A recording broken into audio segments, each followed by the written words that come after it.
Turn me up, Johnny.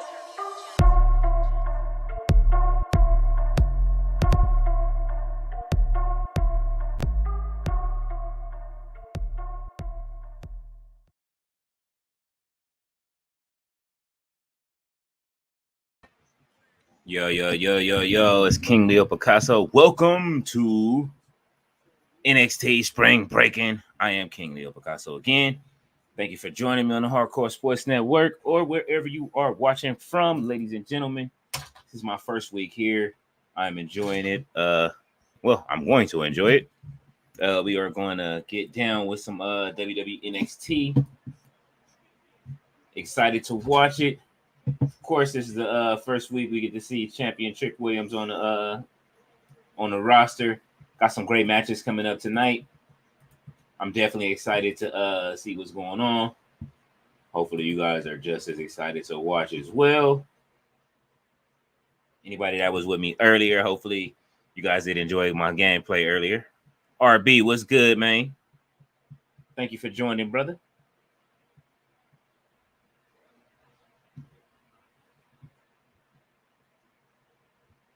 While I get everything finished setting up now. Let's go. All right, there we go. So that way I can see the chat.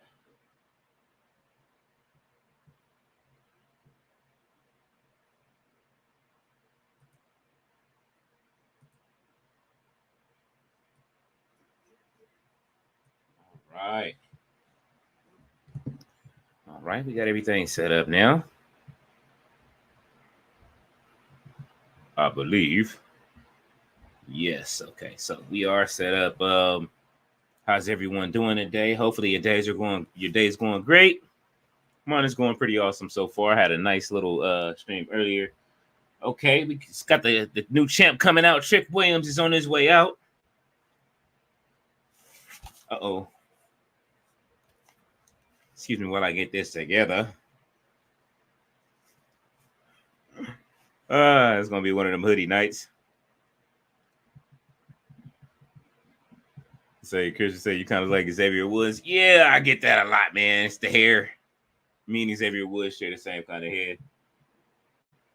Trick Williams coming out to celebrate. Gucci down. Welcome to the chat, Christian.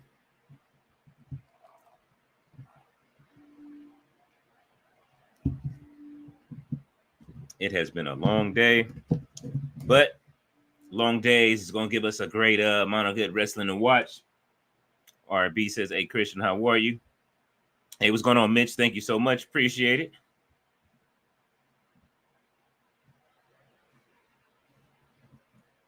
Trick Williams is out in the ring celebrating.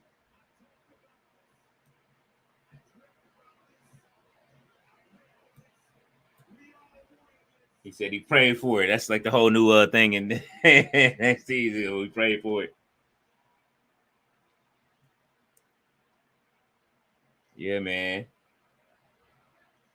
Let's go, Trick Williams.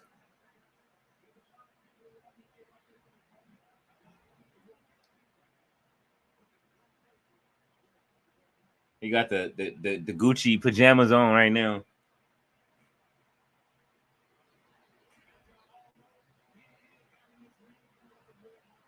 Ela with the call up on to Raw. For those that missed it yesterday, Ela Dragunov has been called up to Raw. So he is no longer on NXT.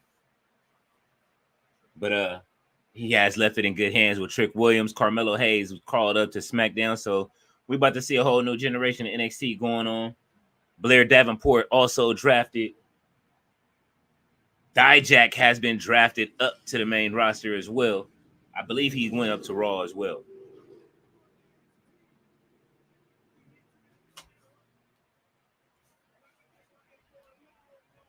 Throw these glasses on one time so that way I can see.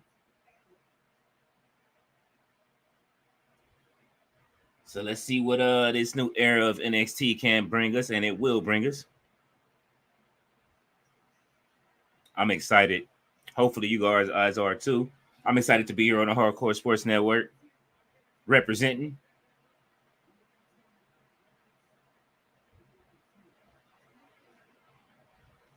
All right, Trick. Uh-oh. Immediately. Who's coming out? Oh, Metaphor. Uh-oh. Metaphor is on their way out to the ring to ruin the party. Oh, no. That's Lash Legend. Looking amazing.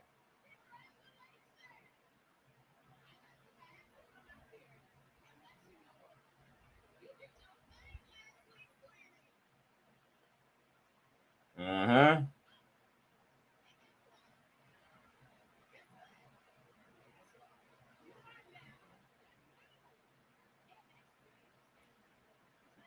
Lash Legend looking great.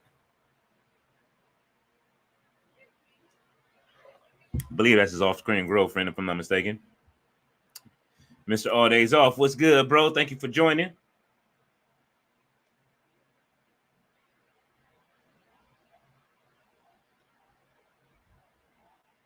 Let's see if she out here playing with him again, or she gonna actually switch up and join him and make it the Meta 3 instead of the Meta 4.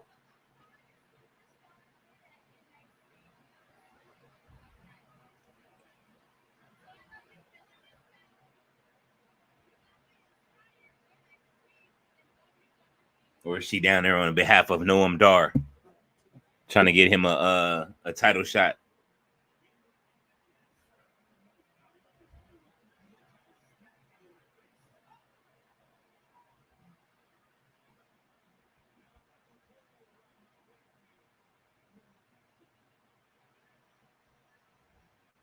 She like got on gold too. Hold on.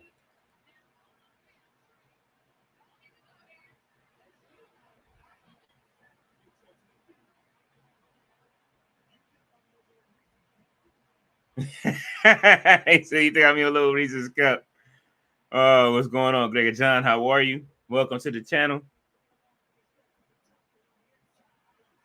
Oh, they're doing it like that.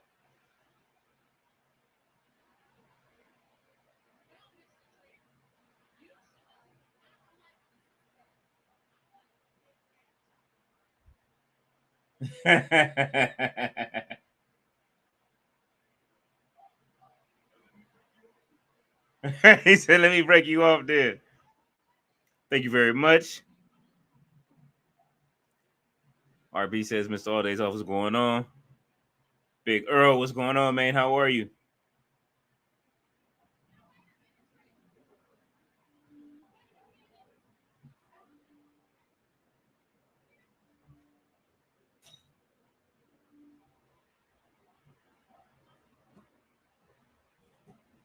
What other way to celebrate it in with your queen? You know what I mean?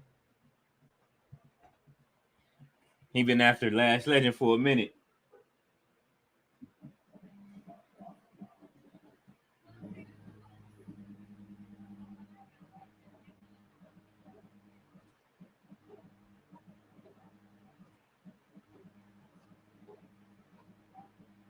What's the truth?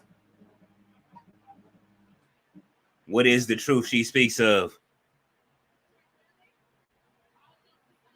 Let me say your Dragon DDT coming. Let me check you out.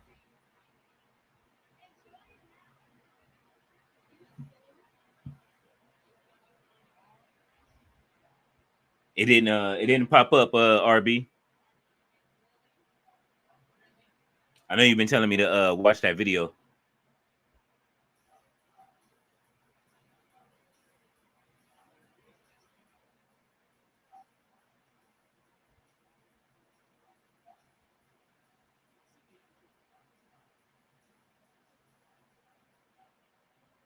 All right, they halfway celebrated it. They halfway had a celebration. Oh, absolutely. Thank you so much. I appreciate it, Earl.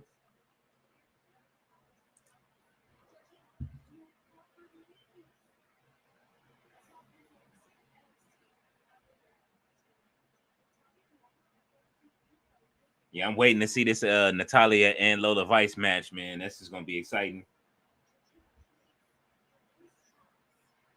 Gigi Dolan.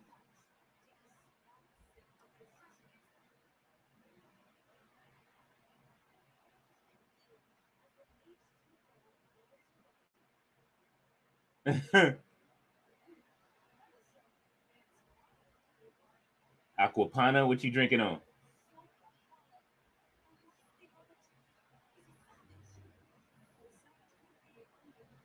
You say RB. Did you ever check out Dragon DDT video I told you about? I actually still haven't pulled up RB. I haven't checked it out yet, but I'm going to make it a priority. Definitely, it's still pulled up on my screen.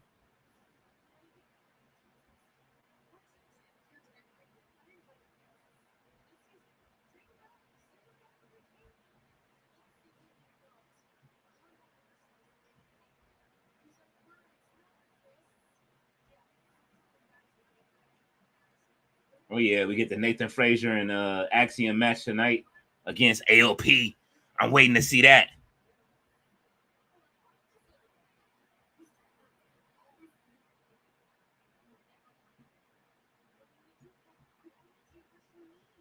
Uncle Todd.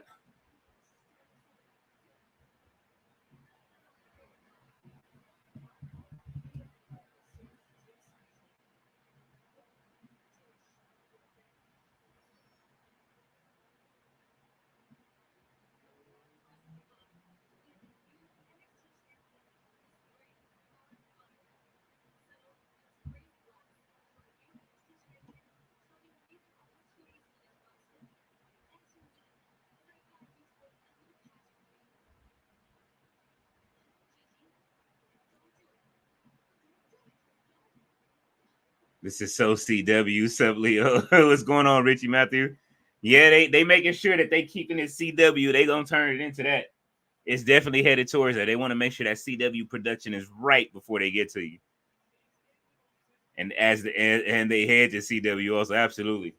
They're gonna make sure it looks like we watching you know what I mean, one of they CW shows like Arrow or something like that. The production has been changing and getting there.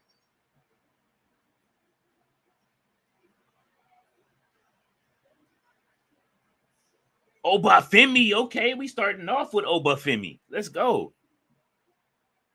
Smallville and NXT between Trick and Lash. Uh-oh.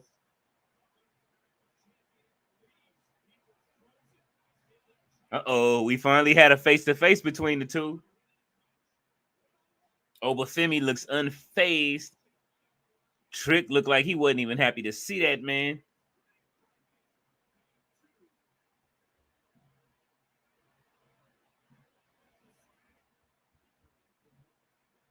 Lee, what you think should be Swerve next opponent? Swerve. If I'm looking at Swerve Strickland and his next opponent, that's a hard one. I mean, you know, we know that the inevitable face down with is coming with Will Ospreay. I would like to, well, he's already beaten Takeshita. You know, that's a good question. They've kind of like backed him into a corner with people that he can face, but there are some people over there that he can face off with, but they've really backed him into a corner with him on his rise up to beat everybody. So, but I mean, you know what, the Undisputed Kingdom would be a great team to fight, you know what I mean, as well. I would like to see him fight. He's already kind of started with the Don Callis family, so we'll see where that goes. NXT has an old school vibe tonight. Yeah, they kind of scaling back. They giving it that CW feel, just like Richie was saying, Earl. Jay Lethal could have been good, but yeah, if he was still solo, it would have been great. But Jay Lethal is yeah, he's been with Jeff Jarrett and them too long a little bit. He can talk and has charisma, but I wouldn't mind seeing them go face to face though.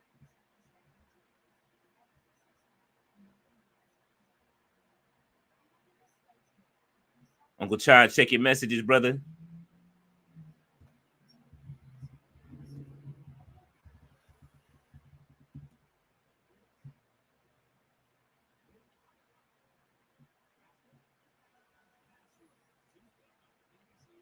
All right, we got a full house in here. Make sure everybody does hit that like button. Make sure you are all following the channels above the Hardcore Sports Network, the NDS channel, the No Dirt Sheets. Yes, the Sleeper Sports Media.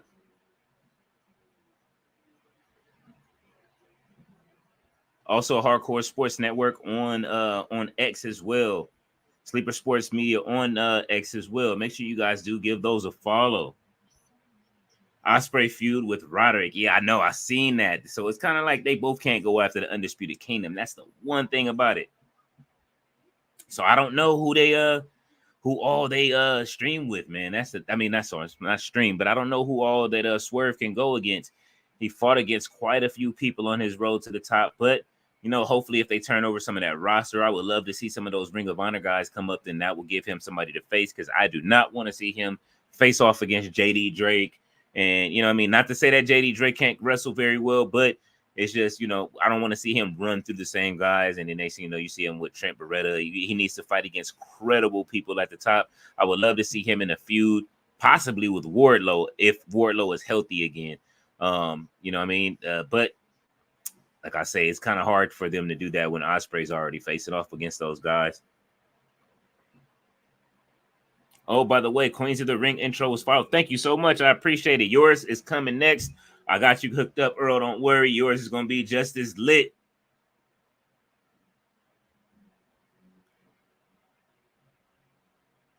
Right. We are at our first commercial, 18 minutes in already, and we haven't seen any bit of wrestling just yet, but y'all know how it is. It'll keep going.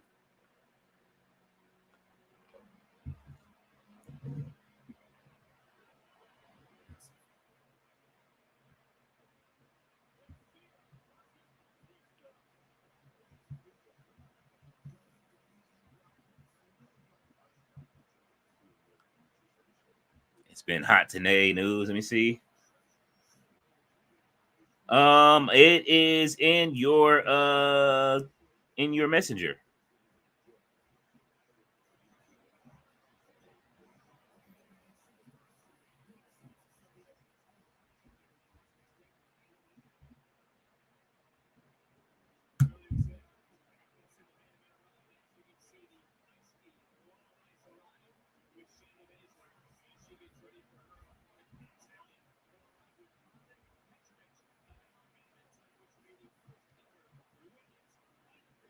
All right, Natalia is walking into the building, all black on like the omen. She ready?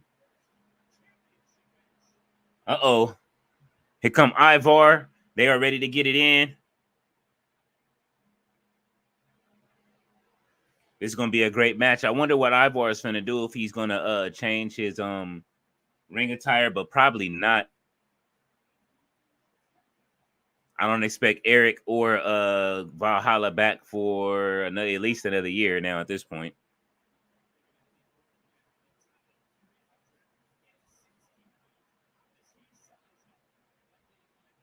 They got the paper shields out there.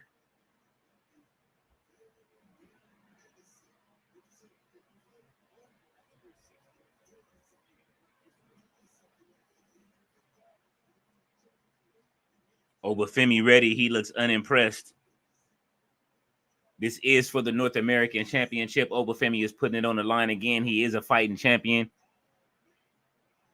It's only a matter of time before him and Trick have that face off. We just saw them pass by each other. It's going to happen. This should be a good match here. Oh, all right, Oba.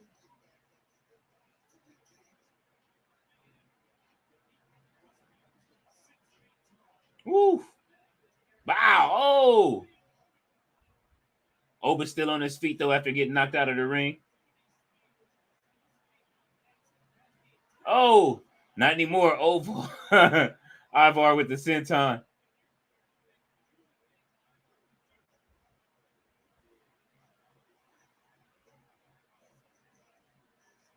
Got your man Booker T on ringside with the lay on.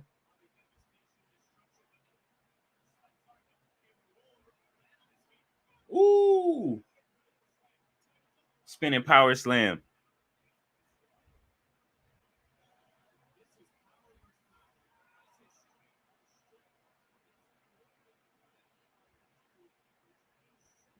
All right, we ain't seen Obafemi go through it like this since that match with Dijak and Josh Briggs.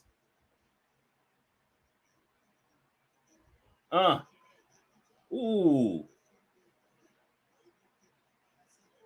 That was a nice backbreaker by Obafemi.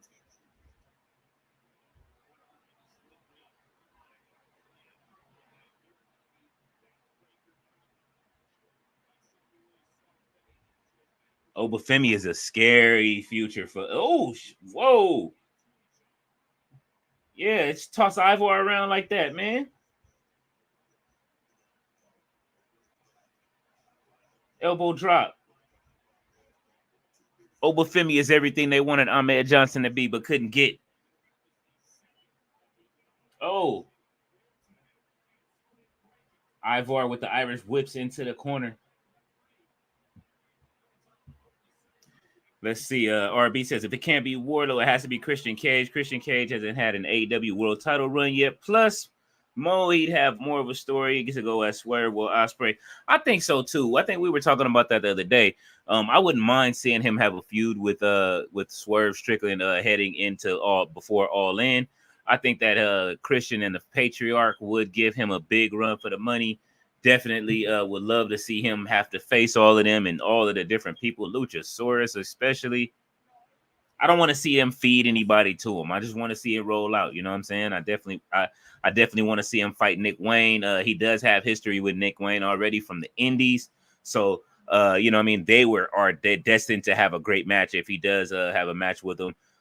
So you know what I mean? And then Luchasaurus, I'm sure will give Swerve a great match on the Christian Cage. So yeah, I definitely can see it. Absolutely. So as we get ready for before Sleeper Source Media gets here, we have one other person joining us tonight. Give him a second introduction so that way I can introduce y'all to the crowd. This is Uncle Todd Comedy. You ready down there, brother? Okay, I'm gonna give him another minute before I bring him up. If you guys do check out Craig Facts podcast, Uncle Todd Comedy is a part of that over there with those guys over there. They do a great job.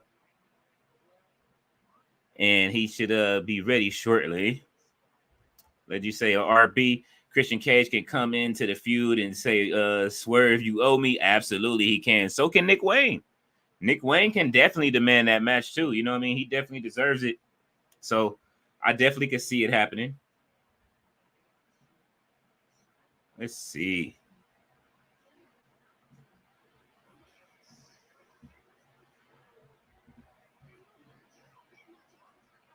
Having a little trouble with my background. As y'all can see, things is disappearing, but I'll get it together for next week.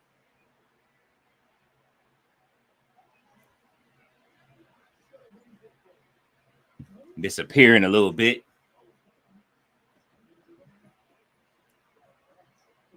I probably will fix that during the break. One of these breaks.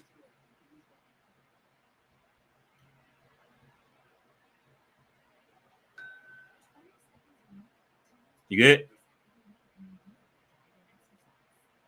All right, coming to the stage. Uncle Todd, what it do, man?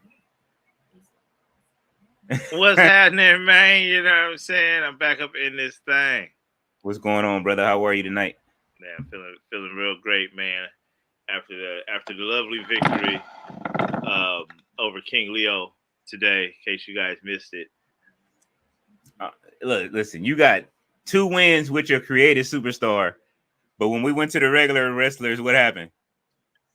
Unfortunately, things did not work out the way that I would have liked them to work out, and yeah, I ended up taking a L. Taking an L. By who? By your nemesis. Big Boss Man himself, man. Big Boss Man. Oh my goodness. Oh man, Boss Man and had you. You've been haunting you for 5 years, and he continues the streak. Continues. Big Boss Man is haunting me. I'm putting the belt on Boss Man, dog. You got to. He's championship material. He's championship material for sure. Yeah. He took you to Cobb County. Put you to work in Cobb County. That Boss Man slam is vicious. Uncle Todd, RB says, what's going on, Uncle Todd? What up, RB? He said, how do we meet? Actually, Todd went to school with one of my good friends. We share a mutual friend, and I met him when he was in film school. So That's when we met, and we've been friends ever since, man. Going from film school on to now. Man, I didn't go to film school. I just used to be there all the time. I used to be there every day. Way back, man. 2000. I graduated film school 2006. Yeah. Yeah. So before then, we talking about what, crazy. 2002, 2003. Right. Like, you know what I'm saying? Yeah. Man, Obafemi and Ivar are having a great match right now.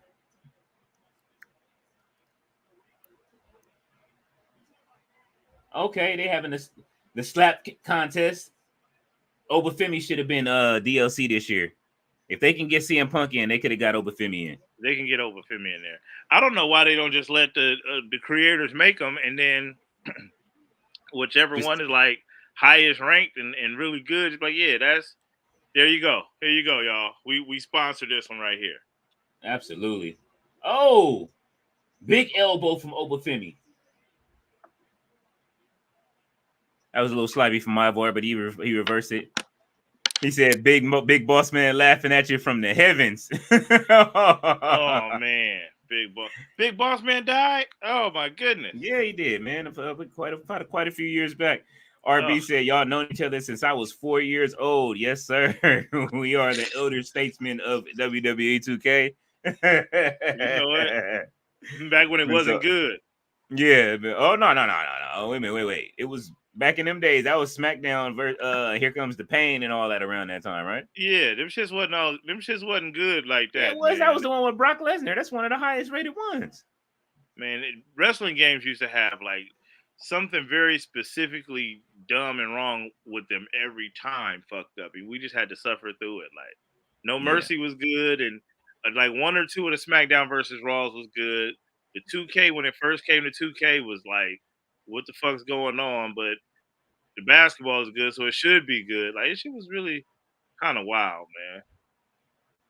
Okay, yeah. RB says Boss Man died in 2005. Yes. Damn. It's been a minute. Boss Man!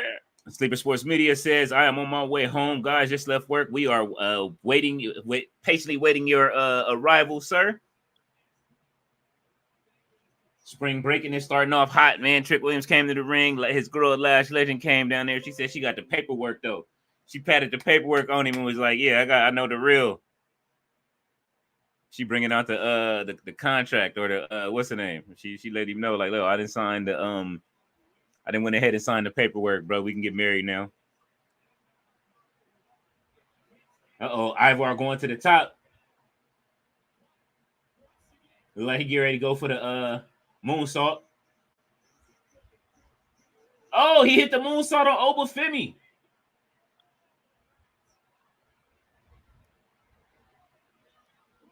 Ain't no way, though. Kick out. Oh, he got it. Okay, he made it over to the rope because he probably would have got counted out. I didn't see him kick out at all.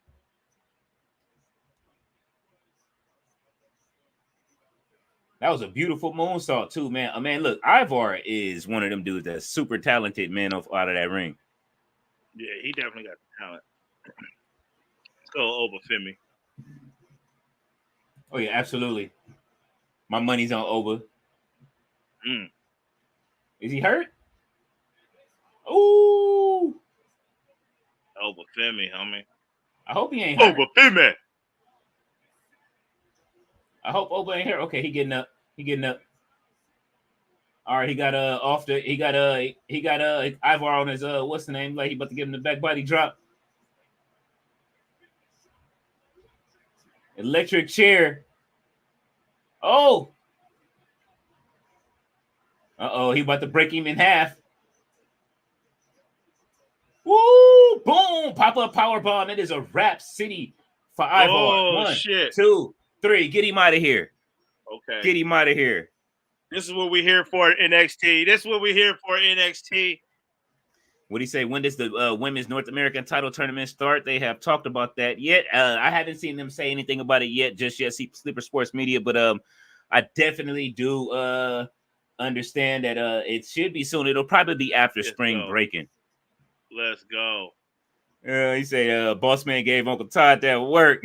I do have it posted on YouTube. The end of the match. You got the other Oh, that was matches on funny. there too, huh? No, the whole thing is there. I left That's right. The whole stream is there. I got beat 2-0 with the created superstars. But when we start getting to the actual, like, you know what I mean, with the real ones with the sliders, that's a little bit different when we start doing that. Oh man, And I'm ready for the real ones. I got so many people on my roster, man. I got so many regular wrestlers that's ready for you. I'm ready for it. Wes Lee has returned. He's returned. Yeah, and he's still doing the acrobatics. His legs, he looks great. He looks like he's ready for his he wants his North American Championship back. He is eyeing it. I don't think he gonna beat Obafemi for it though. That ain't happening. Isaac said, "Fake, not today." King Leo, if you found out McPimpin was your biological father, how would you react? I would go in and try to meet Shane and Stephanie. That would be the first point of business. Really, Stephanie, definitely go ahead and meet my nieces and make sure they good. And that way, Triple H can find me Triple H can put me somewhere in the company. That's how I would react. Don't forget to mute up, brother. Tatum Paxley. Oh, I'm sorry. Not Tatum. That's All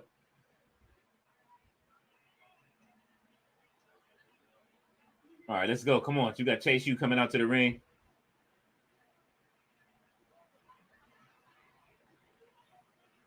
Thea Hale is ready.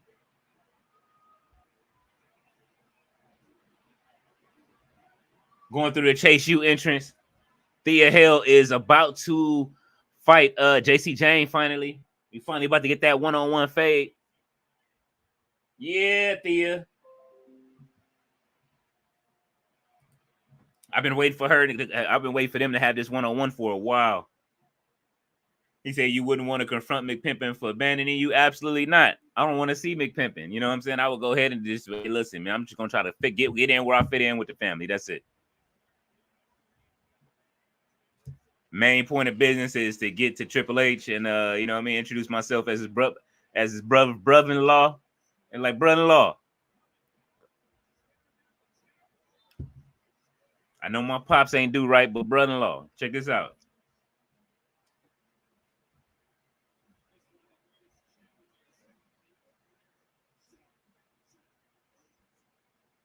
They didn't gave JC Jane. She is back to normal with Jasmine Nix.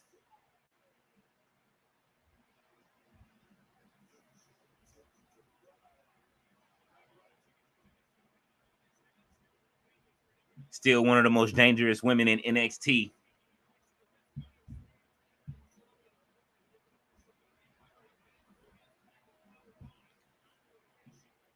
He said, "What if he apologized? I'm sorry, son. I'm sorry, son." No, because then that'll give him a reason to start putting the do-rag back on in if he did that, RB. And then we're gonna get Do-Rag McMahon in the sequel. You know what I'm saying? I always knew that this do-rag was meant to be worn. So, son, you know what I'm saying? No, we're not doing that. It's almost like when he was Hornswoggle's dad. Hornswoggle.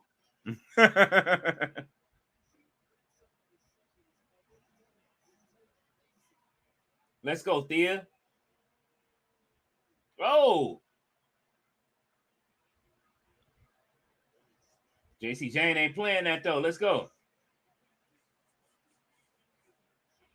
30 minutes in, we on our second match. I'm loving it. We got to see the champion already. This match I've been waiting for. Thea Hale and JC Jane though. He said the same question from Uncle Todd. Uncle Todd, what would you do if you found out Vince McMahon was your biological father?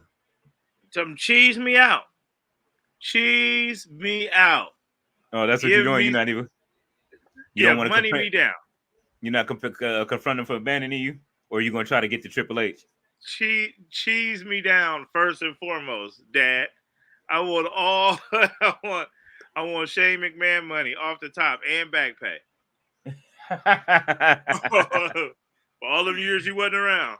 Oh man, you wild. Yeah. You think Shane McMahon ever drove a Chevy Cavalier? I think, hey, you know what? You never know what he drove when he went over to Japan. Man, he was living it up. That's a billionaire son. I need some of that. He said that was a billionaire son. I need some of that. Reparation me down. You stupid. He said reparation me down.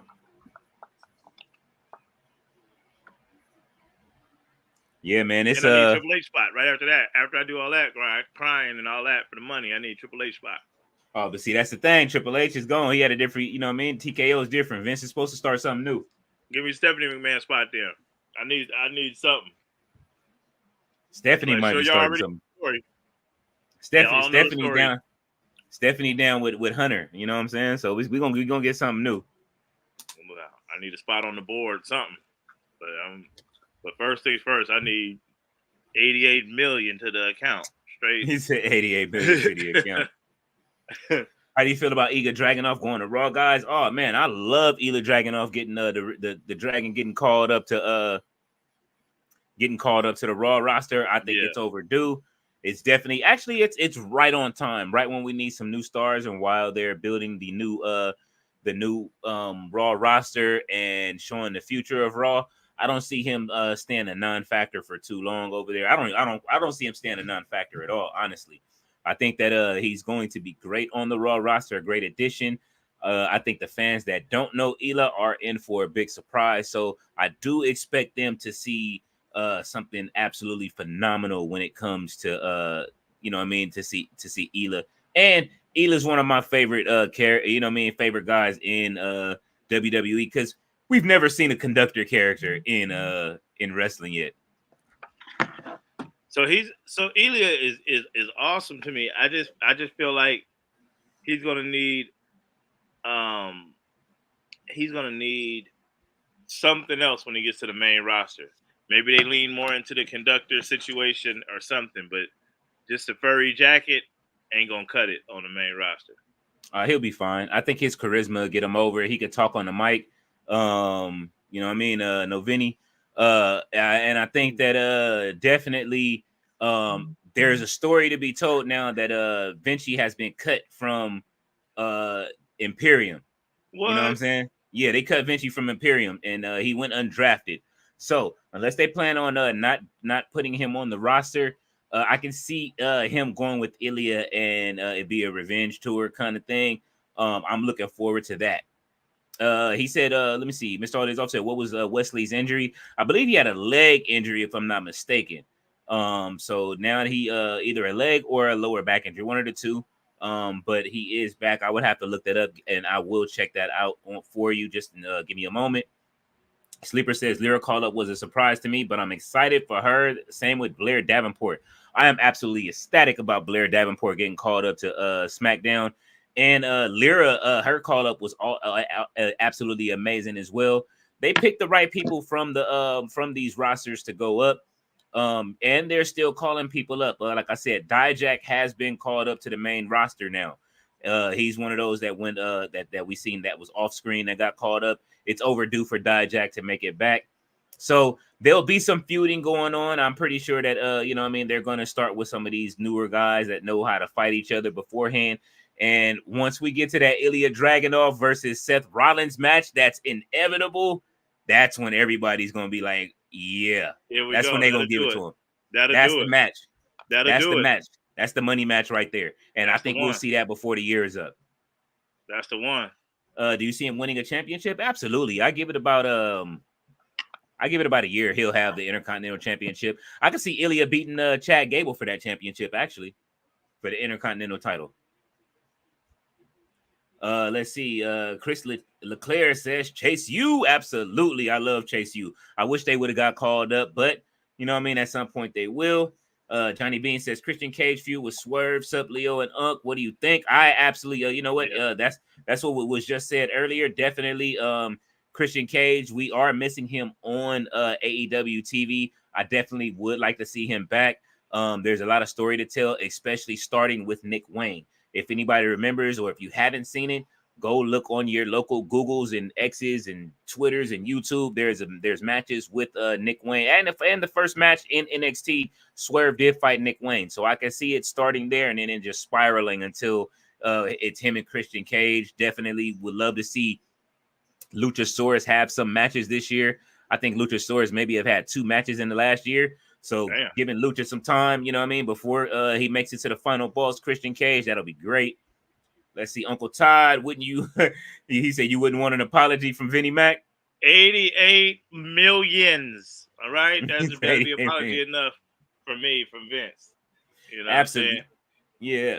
I'll be mad that I wasn't number 29 in the Royal Rumble 5 years ago. Like, what's up with that, Vince? What's up, Dad? How can you do me like that? Mitch says hit that like button, guys. Absolutely hit the like button if you are in any of wherever you are watching from. Please make sure you hit that like button so that way these numbers will go up, and that way more people will be able to see us. And let's see, Ramesh says Lyra's call up was good. Absolutely. I believe that Lyra's call up was absolutely phenomenal. I think that she has something to add to the roster as well. I want to see where it goes. She automatically has beef with Becky Lynch. So that'll be great. Becky is would want to see her again. Maybe she might not want to see her because she did beat Becky for that championship. Maybe Becky has something to prove by fighting her. What y'all think? Let's see. Richie says Vinci drafted to SmackDown, bring back his model character back then in NXT 2.0. Oh, that would be interesting. I didn't even think about that. Let's see. Vinci was drafted to SmackDown off T. Oh, okay, so they moved him over to SmackDown. All right. Vinci the model Martel. Giovanni the model Vinci. They about to do it. They about to give him the Rick Martel treatment. I'll take it. Oh. JC Jane tapped out. Hold on one more time. To Thea Hale. JC Jane has tapped out to Thea Hale. They are having a celebration in the ring with Chase U. Let's go, Chase U.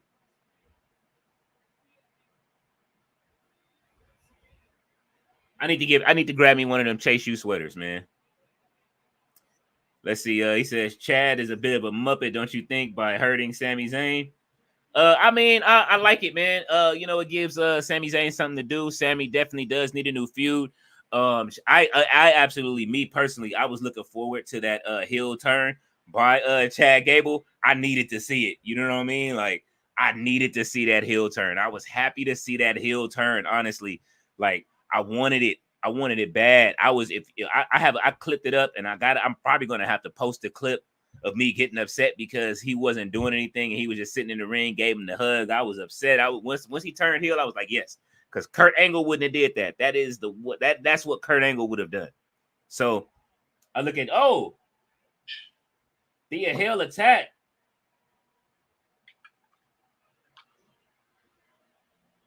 Oh. JC Jane is bleeding from the mouth. It looks like they got a new member in their little crew. She is upset. Who's this brother? Nah, JC Jane just got attacked. Oh, these two right here? Yeah. I forget their names at the tag team, but check them out. This is who should have been with Scripps. And I'm hearing that they're not renewing Scripps Reggie's contract, unfortunately. So Scripps contract, they saying will not be renewed. From what I've read today, I'm hoping that they can work something out. If not, they better let OTM go just as well. I don't want to see OTM on my TV screen. This is who should have been with Scripps from the jump. Like they just finished playing Division 1. You know what I'm saying? They got him out there doing homework and it. Biology. You know what I'm saying? He's making sure he understands that anatomy before he go down there and break your bones.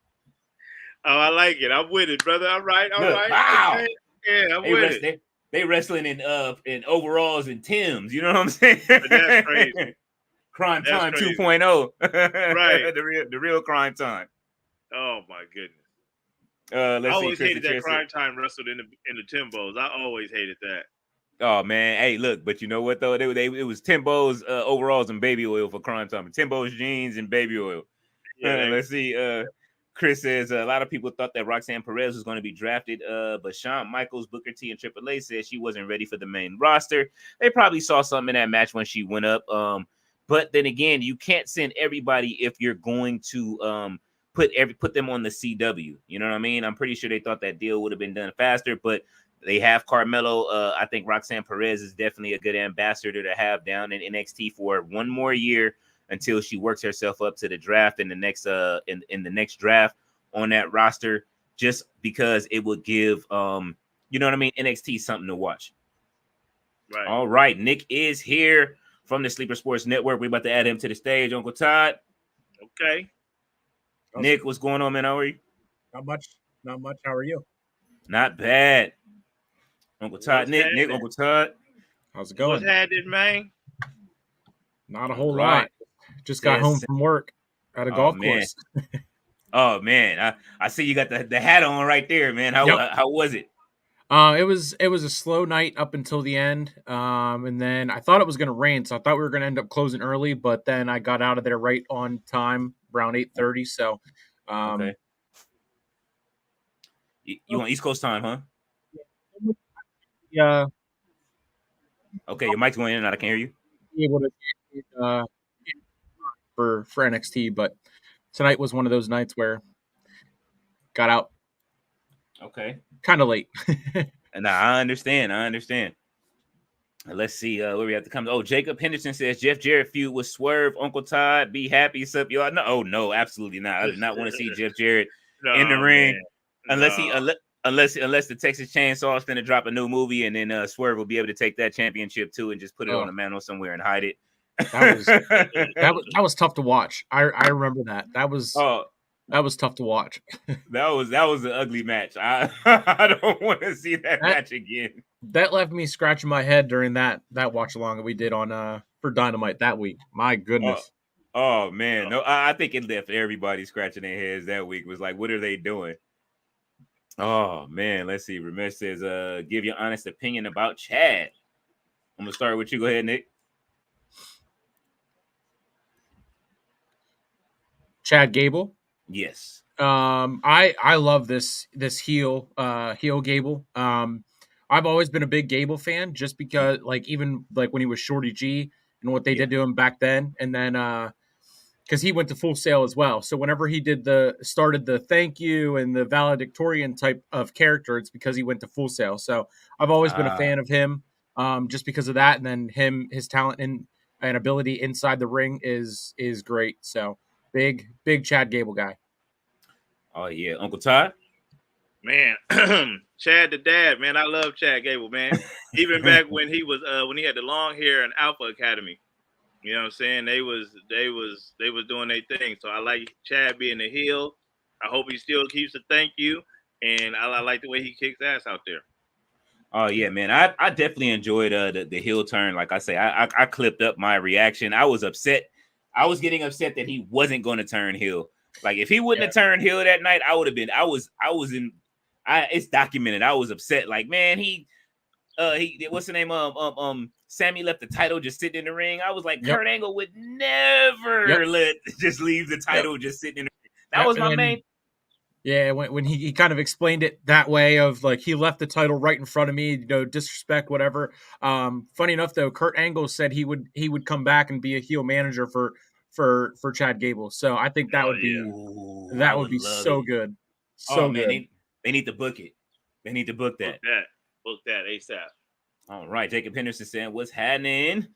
All right, Jeff Samuel says, "Supply Uncle Todd, you hear a GM going to be debuted tomorrow for Dynamite? Good news that Sting going to be the GM, but hope Scott D'Amore, owner from ROH, to be honest. Okay, I didn't know that they were saying that they're bringing in a GM. Yeah. That would be great. I read something on Fightful Select that Tony Khan was saying about someone helping him run AEW, but he's still going to be the one calling the shots from Jacksonville, or so they said on Collision. But that'll be interesting tomorrow. We do Dynamite watch along, so that'll be interesting to see and get Earl and Sarah's reaction tomorrow for that. So absolutely, I'm looking forward to it. Okay, what's the name of this tag team again? That's fighting Gallows and Anderson, the Good Brothers. I can't remember their name. I know that I found them earlier for the PNG. They don't even have a name yet. Oh, let's go. Yeah, these are the guys from Level Up, right? Yeah. Okay. They last week, I do remember whenever they showed the vignette for these guys, you were getting hyped for them for their Yeah, NXT debut. I was hoping that they would be with that they would be with Scripps and he would get rid of the other two's get rid of OTM and add them, but they getting rid of Scripps too, so they're not even renewing his contract. Saw that update as well. Reggie is a pending free agent, and they're going to let his contract expire. They're not going to even try to re-sign him, so he'll be a free agent. Hey man, look, Reggie will fit in anywhere. He can go to TNA and get you know what I mean, definitely fill that roster. I always say if anybody leaves, I know that Tony Khan's roster is really full at the moment until he can weed out who he doesn't need up there, which he won't do, which he likes to keep everybody. He likes to keep all of his toys in the toy box. But outside of the couple releases they did like last week or the week before that. Yeah. And even those releases, you know what I mean, probably could have went. Like, I would love to see him either do something with Britt Baker or release her. I would definitely say that. I think she has a contract coming up, I would think. Get Scripps out of here. He was the first woman to sign with AEW, so you got to think, probably 5 years coming up. Oh yeah. And you know what I mean, I don't know well, I know Adam Cole is still there. They've achieved enough together there. I wonder if Adam Cole is considering even running returning to WWE as well. I mean, I hope you really don't need him in the Undisputed Kingdom at all anyway. It would be good to see him get healthy. Roddy is doing a great job as running as being the head of the Undisputed Kingdom right now. Let's see, no offense, Jacob Henderson, Jeff Jarrett sucks. Oh man, RB is going in on Jeff Jarrett. Jeff Samuel says, "Oh my God, Fallon turned Leo." Oh man, hey man, look, Fallon Henley she had to get off of it, man. She wasn't with it. The Marty Jannetty. Oh, big splash into the corner. Wow. Oh, Gallows and Anderson going through it right now. They feeling every every part of them Timberlands right now. If Gallows and Anderson win this, it's over for this team of brothers right here. It's over. I mean, they need it. Yeah, you don't want them to lose. I don't want Gallows and Anderson to job out though either. Oh, he turned him inside out with that one. I ain't never seen a dude that big do a kip up like that. That easy in Timberland. Yeah. Yo. Oh yeah, it's over for Gallows and Anderson. The Good Brothers is cooked. Double. Oh no. I don't know. Yeah, they having too much fun in this debut, man. Yeah. Oh. Okay. I think you might be a little bit behind me, man. I ain't trying to be Mr. Spoiler Alert. Oh no, let me. I might have to reset. You know, they be whenever it goes to commercial, sometimes I'll be needing to reset every now and then. Yeah, because I'm on commercial now. Trick Williams walking in the building. Is you? Yeah, they didn't took me to commercial now. Trick Williams is walking into the building. Damn. Oh, okay. I'm at that part too now in the commercial. Yeah. See, sometimes you gotta watch. You gotta watch it on Google Chrome. That's like the way you're gonna catch up. And then sometimes when they go to commercial, a lot of the times it'll come back late from commercial when you watch it on Google Chrome. But that's all right. Google Chrome. Huh? Who ain't on Google Chrome? Who's still using Safari out here in this world? That's crazy. I mean, I'm streaming right now on Edge, so you know what I'm saying. Edge has stepped their way up too. So let's say for a while, I had 2 separate StreamYards. So when Mitch tried to get me on the network StreamYard, I was logged in on that with Edge, and then I had my personal one on Chrome. But then it started logging me out of them both, and then I had to log in with one, and then it logged me into the other. So I was like, yeah, I gotta figure something out. So now I'm just using the networks. But no, I'm watching through Dish Anywhere on Chrome, and I'm for the first. Earl is always ahead of Sarah and I, so we always we're like 10, 15 seconds behind. Same thing with pay-per-views when we do those watch longs as well. Okay. Yeah, it's getting trying to stay ahead and try to stay right on point is one of those things. And I've been trying to figure it out, but I think one of the things that I may try is the Discord thing, and then that way it's just one screen, and then everybody can watch it straight from Discord. The only thing that doesn't work, the only thing that doesn't work is Discord is the way to do it, so everybody watches at the same time. And then I think that once everybody's in there, then we can watch it on one screen and listen to it, as long as it's not coming through YouTube. If you don't buy the pay-per-views through YouTube, but otherwise it's gonna make everybody try to buy it. Let's see. He says send them to AEW. Who you talking about sending to AEW? Reggie and the rest of the squad. Get Scripps out of here. Mitch says, where is Tony Storm? Tony Storm was putting in work on WWE 2K earlier. That's where she was. I had her. Oh, man, whoever created that version of Tony Storm, I don't know if you play, Nick, WWE 2K, man. I love it. It's been a while since I've played. I think I don't even have a 24. I have 23, and I never really played it. Oh, listen, 24 awesome. is probably the best one. If I had to compare it to anything, it's a cross between 2K19 and SmackDown 2. Those are the two games that I'm. SmackDown 2 is my favorite. So, like, it brought back the camera flashes in the audience when the big moves is coming or during the reversals. And then on top of it, me and Ty had a series earlier today. I stream every day at like 1 o'clock. Okay. Yeah, and he whooped me with the creative superstars. He smashed me, but. Then I said, you know what? Let's run regular wrestlers, and then his nemesis got the best of them today. That's the Big Boss Man. Big Boss Man beat LA Knight, man. It was horrible. Oh man, that was beautiful. Horrible. Big Boss Man came with man, you gotta watch it. He hit you with the senton, and you know how you lost? It wasn't the Boss Man Slam either. You lost to to him doing the arm he did the arm pull, and then after that I gave you an elbow drop. Man, that shit was... Well, I felt when you hit that Boss Man Slam, I'm telling you, my controller damn near shook out my hand. That shit was like, oh my god. Oh man, Ramesh says OTM. Oh, you said send them to AEW. They probably could be used, but I just don't want them to try to put them in the embassy somewhere. You know what I mean? Because you know that they're good. You know what I mean? To try to put them in the embassy or something. Let's see. Jeff Samuel says, good. We need characters back in wrestling. Mr. All Days Off says, LOL. Jeff Samuel says, Leo, you hear Kurt Angle is all in to be Chad's heel manager, and Creed is there with him. I hope so. Man, listen, I'm sure Triple H, he still has respect for Kurt Angle. They need to go ahead and make that happen. I would love to see it. Kurt Angle is absolutely one of my favorite wrestlers of all time. The comedy that we would get out of it, the eventual turn on Kurt Angle would be great. You know what I'm saying? Oh, and you never know. We might get a you know what I mean? Hopefully he won't jump back on them perks and give us another match. I don't want to see it, but that's what I should have brought out on Big Boss Man ass was Dirty Kurt. Oh man, not Kurt. Let's see. Mr. Aldez said, did they get a jobber entrance?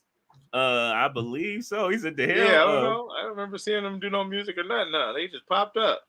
At all. Okay, so they still joining the show. They recapping the draft at the moment. Let's see. Jeff says, Leo, who is the third person named behind with Uncle Todd? That is Nick. You want to introduce yourself to the audience? Nick Wietosh from Sleeper Sports Media. I've been with the Hardcore Sports Network for about 2-3, actually almost 4 months, probably since January. Been doing YouTube covering wrestling, Pittsburgh sports. I'm from Central PA, so I'm a big Pittsburgh fan. So Penguins, Steelers, Pirates, Penn State, West Virginia, cover kind of everything, do sports. So football, a little bit of everything, and then also movies and TV shows. And yeah, I'm just starting to get into NXT. So here I am. Thank you for joining today, NXT. I'm glad you came on today, so that way we can formally meet. And NXT is definitely one of my favorite brands. Uncle Ty, go ahead and introduce yourself to the audience because you are on with us as a guest today. Go ahead. Shout out to the I'm Out There Nation. I know you out there, man. It's the Uncle Ty comedy. I'm in the building, man. Here watching NXT, Oba Femi, Whoop That Trick, and everybody else out there, man. All right, Mr. Artis says, sup, new guy. All right, Johnny Bean says, oh my God, Leo, I made the perfect idea. Keep Miss Parker, though, in NXT. Other OTM can go to TNA. Hey, listen, Miss Jada Parker ain't going nowhere. I don't think anybody wants to see Jada Parker off a screen anytime soon or up on the main roster just yet to be eaten alive. I want to see her remain in NXT for a little bit of time. She does have beef with Shayna, I believe with Shayna Baszler right now. They've been having a little back and forth on Twitter, and I've been loving it. She says she's ready to put hands on Shayna, so I'm waiting to see it. Johnny says, Leo got a perfect idea. And Uncle Todd, how about Reggie be Mercedes Monet manager? Remember that they was friends back then. That would be kind of interesting. She does need a mouthpiece in AEW because she is not getting it done just yet. I see a lot of people complaining about her promos. I think her being her being his Reggie being, or whatever they name them, Scripps being her valet, so to speak, a male valet, kind of like Luther is to Tony Storm, but he's more acrobatic. He can get into some fights and stuff like that, and him being next to Mercedes might actually help her character, so I'm not against that. Man, let's see. If you Marshall need Scripps to be, if your missing piece is motherfucking Reggie, you in trouble. Hey man, look, it ain't nothing wrong. We didn't cut some good promo. Okay, wait a minute. We got Ava in the ring. It's the first week she is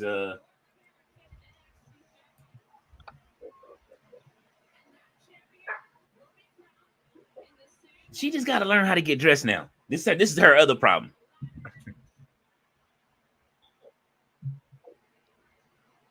She got on a turtleneck. She dressing like Danny. She dressed like Paul Heyman. Oh, they talking about the women's North American title. Okay. Oh, perfect. I was just asking about that earlier. Mm-hmm.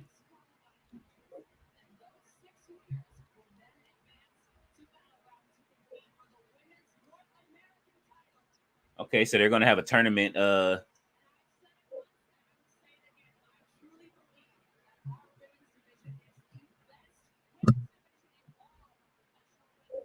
She still got the red streaks for that bloodline. She letting you know.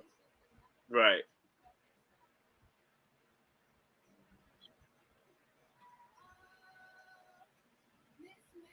OTM, here she comes. Ooh, I can see Jada Parker winning this.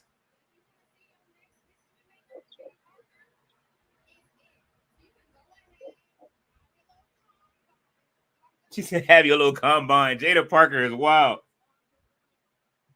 That's an interesting step, is the combine and then the qualifiers. Yeah. I like that.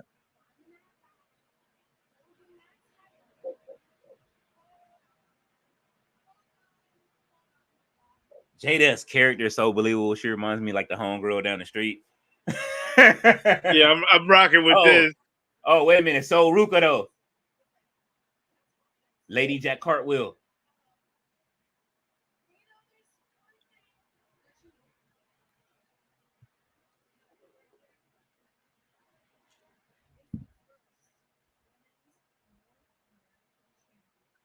Yeah, they need to keep her. Whoever she is, they need to keep her out there. Little out the mud lady. Oh, you ain't never seen Jada Parker? No, sir. Oh man, you are asleep. Man, sleep.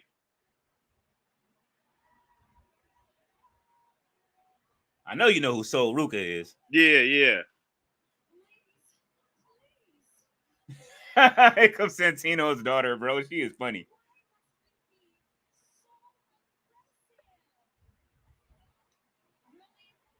Miss NXT. The women's division is such in a good space going forward.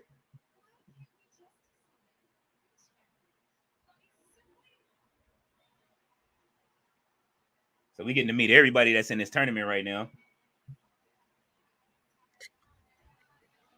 Like I said, I haven't watched NXT in forever. So like these two, like right off the bat, like I haven't seen them do much besides what I watched last week. They done busted me Shin back down to NXT. I guess she got picked up in the draft. Good. She need a spot.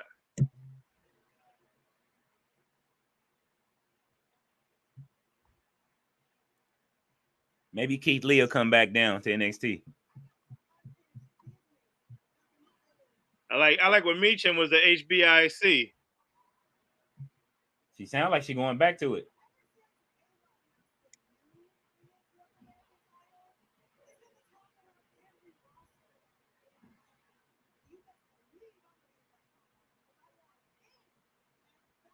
Yeah, I'm ready to see that.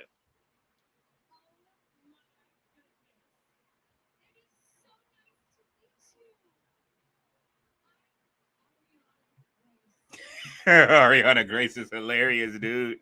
Oh man.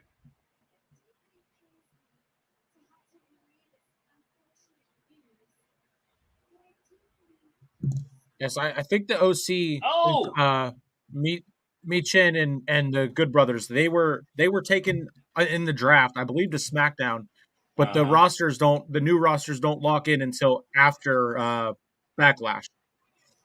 Oh, Jakar is out there. Lash Legend is out there. All the women is out there. Okay, so this is about to be a good tournament too. They just gonna stop the ring. All right, see, then nobody want to see Nathan. Okay,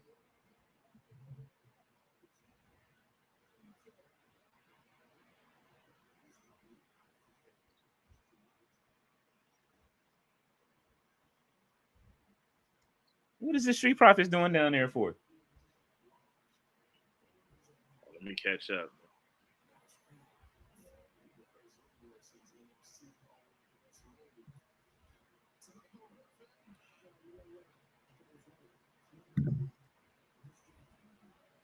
They're so much better without Bobby Lashley there.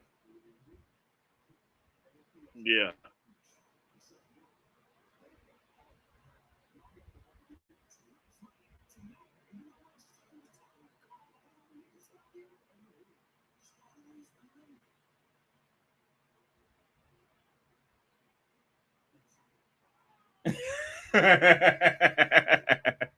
Montez, man, he needs his run, bro. They're not giving it Yeah, to you him. They do. are holding Montez back. Yeah, Montez is that dude. All right, let's see. Marshall says, "Supply Uncle Todd and new guy." Why do you keep calling you new guy? That's Nick, man. Who in AEW you think needs a repackaged character change? Nick? Man,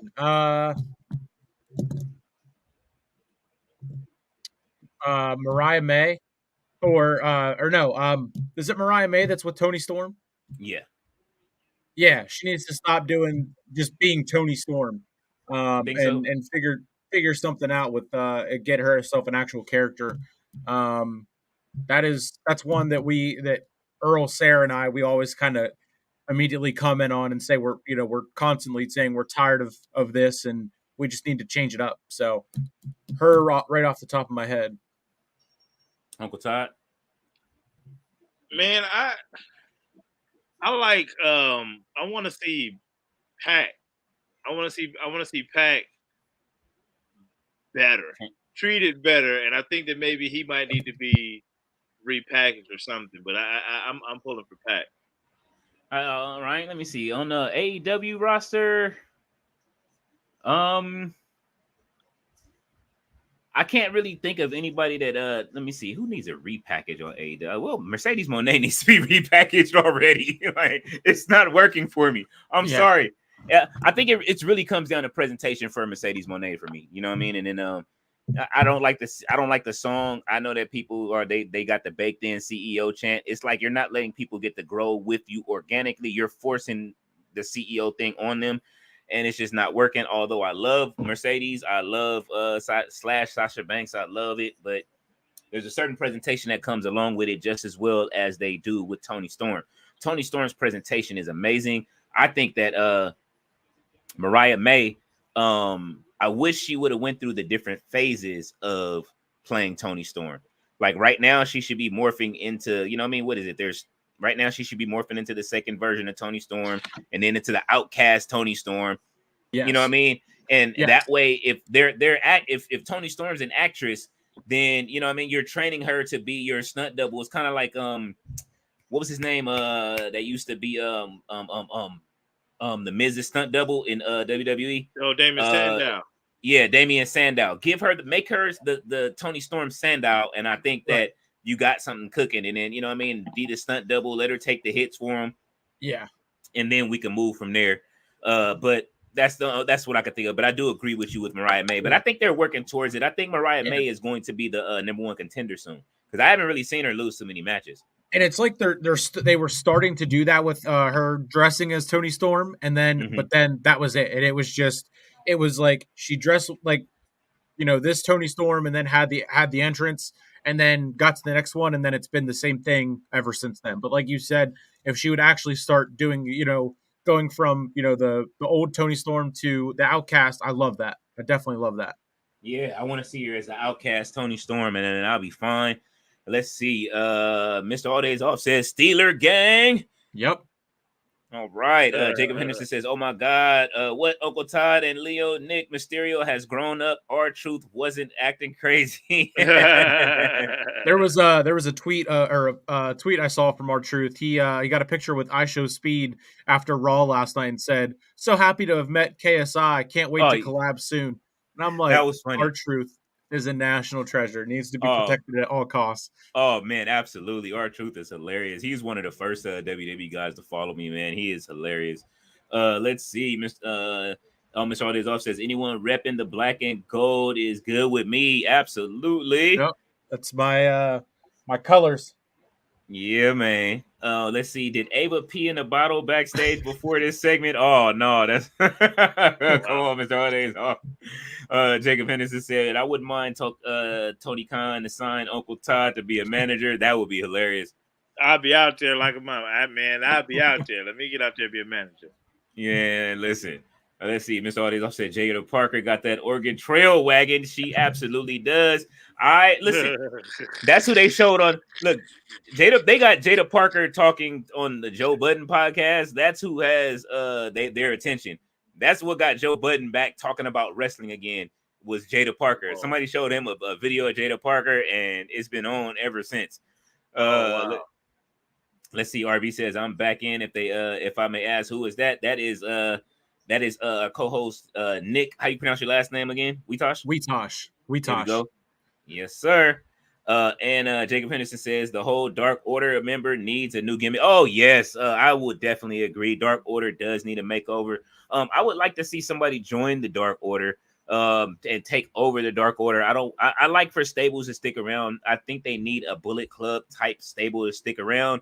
If they do something different with it, hey man, make one of these women the head of the Dark Order and take over or something like that. You can actually give it to Julia Hart and let Julia Hart take over the Dark Order. She has the whole thing. Her and Sky Blue do have that team together. Like, you know what I mean? As far as what they're doing, it's almost like a coven. Turn it into something else. You know what I mean? Make that the Dark Order and you know what I mean? Do something with it other than just having the other two guys just stand there coming out taking L's every week. Let's see. Mr. All Days Off says, indeed. Robert Brown says Hulk Hogan broke down during an interview. What did he start crying over? Nick going to jail again? Oh man, he says Nick, you like Maya and Mariah May's storyline, or Mia and Mariah May's storyline? I mean, it's not terrible. I don't mind it just because it adds to what Tony Storm is doing, and I do like that. But just like progressing the change of her going from storm to storm to storm, and just like we said a little bit ago. That would be great. Let's see. Mr. All Days Off said, what did Nick think of the WWE draft? I loved that they made it feel like a big deal and had it like the same week as the NFL draft. I love that they included NXT and didn't say, they didn't on screen say call ups or the main roster like Ava just said when she was in the ring about, when NXT superstars get to show their talent on Raw and SmackDown, and didn't say like the main roster that's kind of going in a direction of saying, okay, NXT is going to be our third brand again, as well as what they did, including the yellow in the draft logo. The call-ups were all spot on. I saw a lot of people complaining that there wasn't much changes from what the current rosters were, but there was still a good bit. And I mean, the getting away with like being able to go from brand to brand and keep it control and keep it set. I think Triple H is going to do a really good job of that going forward. Okay. The only thing I'm missing, where is Odyssey Jones at? I'm gonna say it again. Where the fuck is Odyssey Jones? He got drafted to Raw again for the second time, and let's see if he actually does something or just stays at home and collects a check. Oh, he got drafted to Raw again? Yep. He was another one along with Da Vinci, who's Da Vinci's going to SmackDown. They did a whole bunch of the last bit of from the pool from last night that didn't get drafted. They did it off TV, similar to how they did Dijak. So, there was that. But yeah, I mean, I enjoyed the draft. I didn't mind it. Seeing like Teddy Long and all the former GMs come back and do the draft picks and everything. I really enjoyed that, along with Logan Paul showing up in Kansas City last night. I really enjoyed that. So Oh, Logan Paul cooked last night, man. That was hilarious. I loved it. And I love the way he and then they had a what's the name heel turn last night, because everybody's been talking about what's his name from Kansas City, the heel turn. So he yeah, turned heel, man. yep. Yeah, He they gave him had the Patrick championship Mahomes ring. being presented as a heel. I loved it. Oh man, that Um, was great. the Super Bowl rings and JD McDonough, Oh my God, JD's Yeah. face. his forehead, loved it. Oh man, that was great.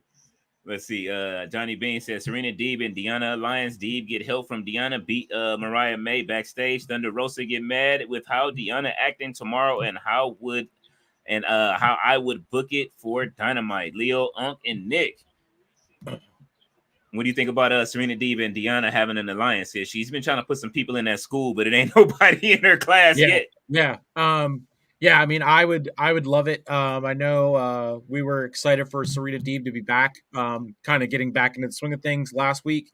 And if it spices up, Dynamite a little bit, because but for me at least, the last like month and a half of Dynamite has not been fun to watch, and it's been getting at like on average like a C minus C plus for me. And whenever we give our final grades on the Dynamite watch along, which will be on tomorrow, Earl, Sarah, and myself here on the Hardcore Sports Network. Can't wait to do that again. Oh yeah. But yeah, Deanna Purrazzo. This is the first I've seen her since I didn't watch like New Japan or TNA or anything like that. So her and Serena Deeb, I would love that for sure. I think that would be a good move. Thunder Rosa definitely. I enjoyed them going back and forth last week, getting broke apart. I actually think Yeah. there's some real backstage heat between them two, because they was hitting kind of hard. So I enjoy that. Let them work it out in the ring. This is how you're supposed to do it, instead of being scared for your life, Tony Khan. Yep. You don't have to be scared for your life, bro. Let them work it out. You know what I mean? This is how they do. Oh, Roxanne Perez got Ava in the corner.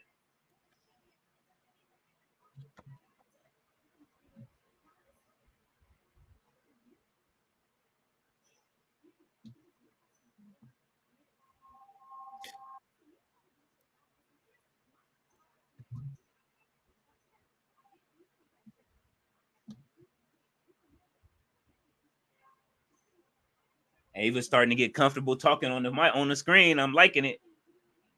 So did they ever explain why she was like kind of taken out of like an in-ring part and like pushed into the GM role? I just remember her and then not working out with Joe Gacy when they had a schism. Okay. And so Joe Gacy kind of like broke up with her, or she left schism. Who's she talking to? She's talking to Sean. I wonder if they're going to team these two up, because he had a vest on last week, similar. And we already know that what's his name? Eric's not coming back for a year.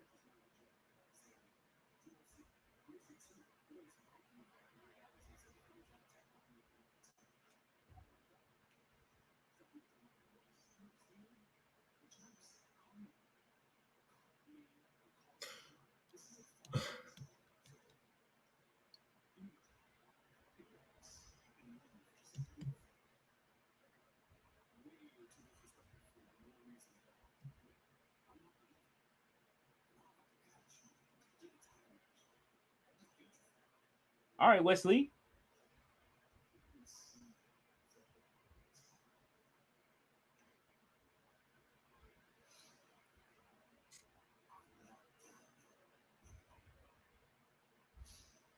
All right, look like we might have a fatal four-way coming up, man, at the pay-per-view. I like it. Uh-oh, AOP.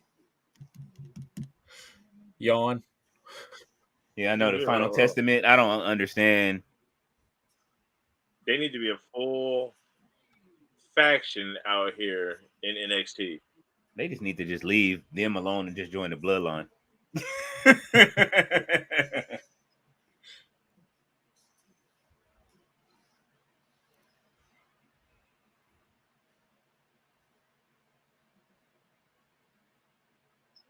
Why he carry her off like that? Femi is just sitting in smoke right now. Look. Lola Vice, Noam Dar, Tony D'Angelo. Let's go. What is it? Oh, this must be for the pay-per-view, right?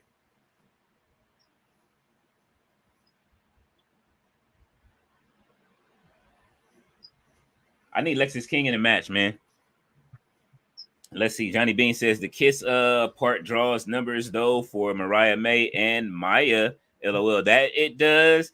You know what I mean? But we're reaching HLA territory, old WWE HLA territory with that, I think, and it's been done already. And if Tony Khan doesn't want his company to turn into that, as he says he doesn't want it to be, then I think he should stick away from it.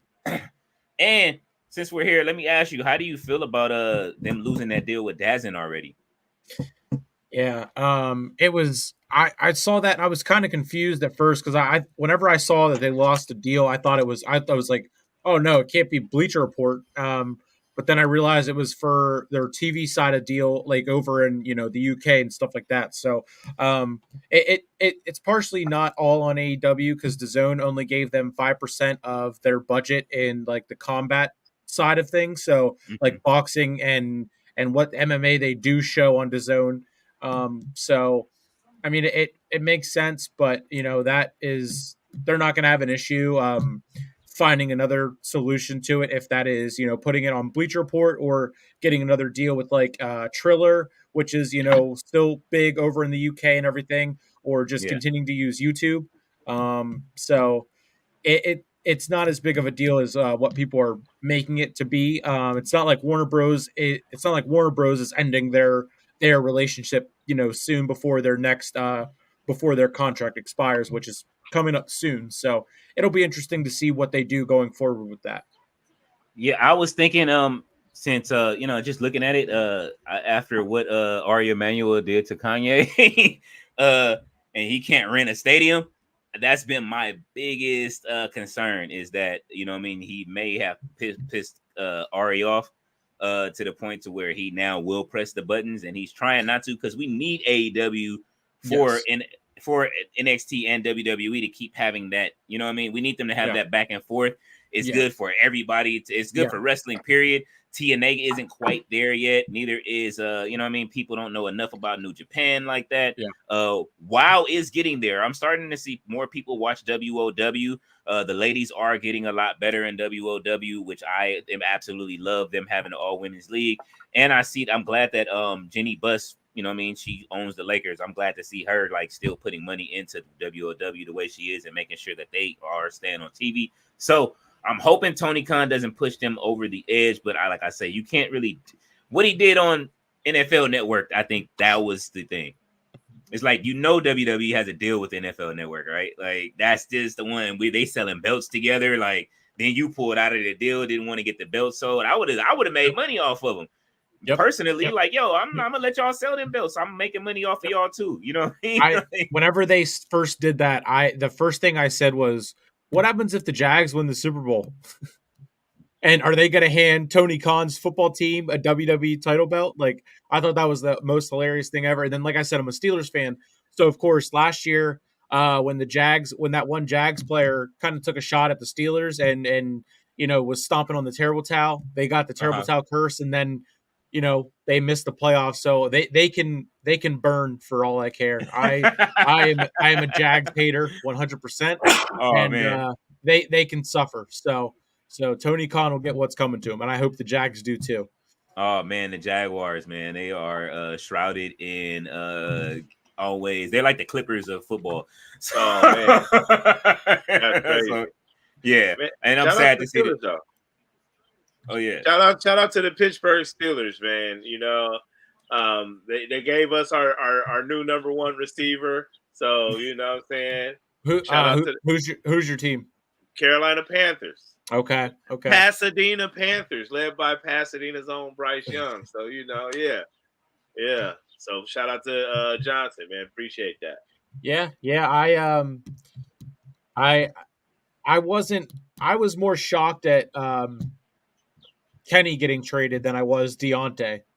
Honestly, I wish nothing but the best for Deontay, Mason Rudolph, and Kenny Pickett. Deontay, I mean, he can go off in the NFC and everything, and yeah, nothing against those three guys. That's for sure. I love it. Man, let's see. Jeff Samuel says, Nick, how do you feel about Don Callis look at Trent on Collision last night? And also, Leo, what will you think do Chuck Taylor going forward send back to Ring of Honor? Go ahead, Nick.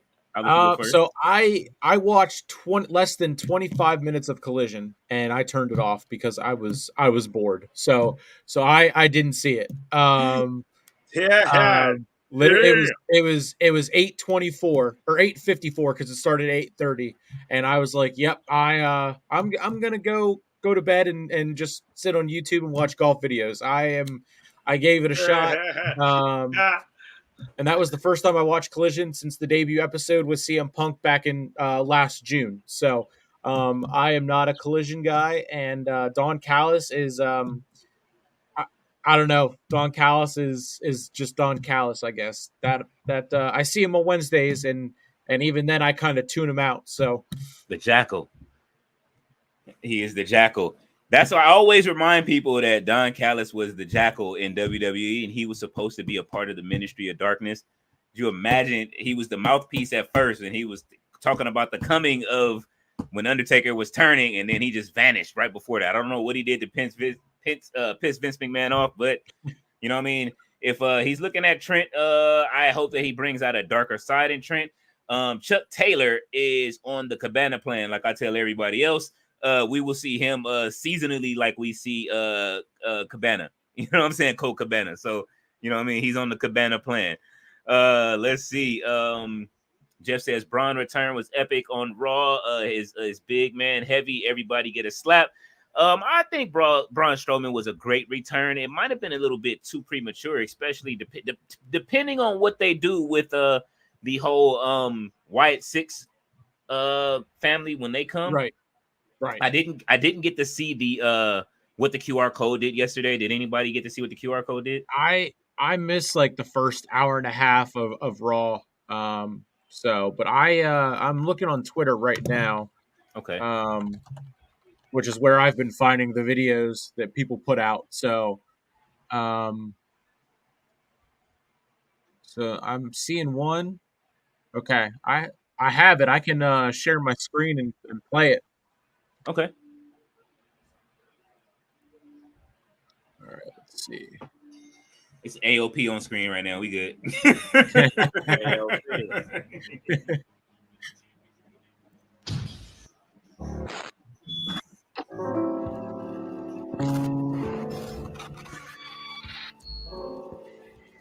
The night bird calls, the shadows come into my mind, into my sleep, into my mind, into my sleep. Into my mind, into my sleep, into my mind.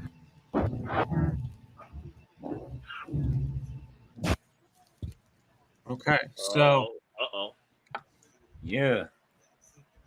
So my first immediate thoughts are him saying, you know, they were broken. I fixed them. I accepted them. He's definitely talking about Braun Strowman, Alexa Bliss, and then like Eric Rowan, and you know, bringing in Bray back to the story of it. But yeah, I'm excited for Uncle Howdy and how this progresses for sure.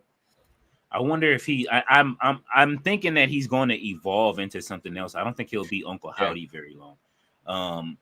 And what I'm excited to see is if there's two things that happened on Raw yesterday. Well, one of them that I haven't seen is Nikki Cross. So she's always looking off into the distance. I would love to see them bring Nikki Cross in. So I did hear on the Fightful's backstage report. They said that Nikki Cross is kind of off TV for right now. She's getting a she's back in school and getting a degree, so Okay. that's why she hasn't been used. But besides like being in like a battle royal or whatever, so there's nothing big creative plans wise for her. But yeah, I definitely saw the tie together with whenever she was with Alexa and then wasn't, and then Alexa was kind of brought in. So, but that would be that would be really cool to see her be a part of that as well. Absolutely, man. I'm looking forward to it. Like I said, I saw the buzzer. They was playing the Fallout music in the background, so I love it. I'm ready for it. Let's see. Jeff Samuel says Leo Tyler Bate has been introduced on Raw. Cough, cough. Tyler versus Ilya. Oh man, listen. Tyler Bate versus Ilya Dragunov. It will be a good match. They didn't split them up, did they? Or they kept them together, right? New Catch Republic. Yep. They were drafted together. Yep. Okay, so they both went to Raw, right? All right, so I'm sure we'll get a good match out of them. But Ilya will be he will be handling business on Raw. I don't see too many people that can do that. A lot of people were saying that Ilya and Gunther, or he may join Imperium. It's not going to happen, ladies and gentlemen. Yeah. He even Gunther said he doesn't want him to do that. He wants him to do his own thing, and he's looking forward to facing him again. So, you know what I mean? Ilya is Gunther's kryptonite from NXT UK all the way to NXT. So he has beaten him for each one of those championships, and I'm looking forward to seeing what he does next. Mr. Audienzoff says, LOL. He says, I don't think she is in athletic shape, Ava. Oh, man. She, man, we don't know what's under them clothes, but I mean, because she wears baggy clothes every week, and she dresses like she is, you know what I'm saying? Like she wears like a school uniform every week. You know what I'm saying? Yeah. It's just that's it. I don't know if it's out of respect for her father or what, but you know what I mean? Listen, The Rock wore BVDs when he wrestled, so you know what I mean? He gonna have to let his daughter loose, man, so that way she can stop dressing like Danny, like her mom, and then maybe she'll get a bit more screen time, a little bit. Maybe talk to her cousin, her big cousin. You know what I mean? And talk, you know what I mean? Let her go talk to her big cousin and let them start the women's bloodline. You know what I'm saying? Let her talk to Nia. Sure. Go ahead and sit with Nia, man, and then let them go ahead and do their thing. Even remember when Paul Heyman was backstage, he was telling them like it's the bloodline, it's family. I actually have the clip somewhere where you can actually hear everything. I have a short that I got from that when that was the episode when Cody was there, Cena was there, Taker. That's the last episode of NXT that I watched, and I got that clip. I uploaded it. It went off for me. It did really, really well for me. It was up to like 10,000 within like 3 hours. It did absolutely incredible. Oh, you did Kendrick Lamar numbers today, huh? Oh man, Kendrick Lamar absolutely is on rap. He absolutely cooked Drake. I don't think people listen to those lyrics as much as the next person did, but I come from the house of Kendrick, so for me, this is a win. As being inside of being around when Kendrick, like I said, I always tell everybody he started in my sister's living room. My brother-in-law groomed us to be absolute monsters on his microphone, and so you know what I mean. Even the whole song, the name of the song is Euphoria. I don't know if you heard it, Nick, or not, or if you I saw everyone on Twitter talking about it, but I haven't gotten a chance to see it or hear it for myself yet. So listen, when you go into it and you read it line for line, just pull the lyrics up. Drake is an executive producer on Euphoria, the TV show. Okay. So there's so many double and triples entendres inside of that because of what the show is about and the allegations that Drake always be facing. Like Kendrick is a master. Kung Fu Kenny did his thing, man. Yeah, Let's see. Did that. Marshall Vanna says, "Oh my God, Leo, don't give me nightmare." When Rox went over to Ava, I thought of Michael Cole and you say Heinrich back on SmackDown back then. Oh man, are you talking about Heidenreich? Oh man, Heidenreich. He said the zone, Deontay Johnson. Deontay Johnson, for sure. He said, Mr. Audienzoff said, your Panthers need our sloppy seconds. Oh no, don't do them like that. Well, the thing about the Deontay Johnson trade is we gave up Dante Jackson, and we was gonna cut him. So you guys got our sloppy seconds. Oh man. Yeah. Let's see, Johnny Beans, Johnson, Dwayne Johnson, owner of NFL, Uncle Todd, LOL. Yeah. Owner of the UFL, the UFL. UFL, Yeah. yes. Man, listen, when he bought what is that, the XFL from Vince, Yep. I knew something was going on. We know that Yep. he still has some ties with Vince McMahon. And I absolutely knew that he bought it for a cheap price and he's doing something with it. It's going to be a slow burn for the UFL, but I absolutely agree. I don't know anybody that's watched any of the teams. All I know is that the LA Extreme still have the only XFL championship, and I will take it. So I didn't even know that. That's crazy. yeah, and we would have had another one if if we wouldn't have ran into the pandemic. But Yeah, because they came back as the LA Wildcats, and then last year the XFL, they did have a chance. I think did St. Louis win it last year? they might have. I can't. Because I know that the this year the opening game was the the XFL champion against the USFL champion, and I know Birmingham beat so the Arlington Renegades won the XFL title last year. Okay.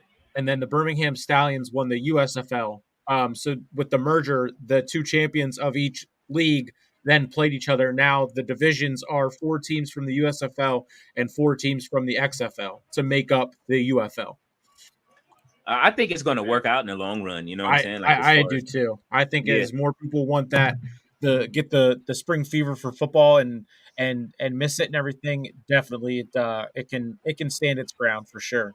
Absolutely, and especially if they start getting players from the NFL that quite didn't make it, that were still pretty good. You know what I mean? Like that can still play. I think that's the next thing. Is kind of like the big 3 with Ice Cube. Like I love the big 3. I absolutely like, you know what I mean? I wish people would come in shape and ready to play. I remember Gilbert came and played with the Enemies. I was mad when they came down. My team is Tri-State. So and they always almost make it, and then they lose somehow. They piss me off, man, every year. I think he offered Caitlin Clark like $10 million to come play for him. And then, it was like $2 million or $5 million or something like that. And then Dave Portnoy said, "I'll offer you 10 to play in our rec league at Barstool." And then she goes and signs an 8-figure deal with Nike for being the number 1 overall pick in the WNBA. Yeah, you see how they did that though, right? They had to listen. They had to backdoor that money to get it to her. You know what I mean? They was not letting her go. They need her to be the face of the league. I think it's good. And if they can do that, they can do that for the rest of the players. And now they just expose themselves on what they're capable of doing with the rest of these players in these leagues to make sure that they get the money to the right people. Yep. Look at Pete Dunne at ringside. Look at Pete Dunne and Tyler Bate. I never knew how much taller Pete Dunne was than Tyler Bate. Thea Hell, I'm still so bad for her. They keep turning on her.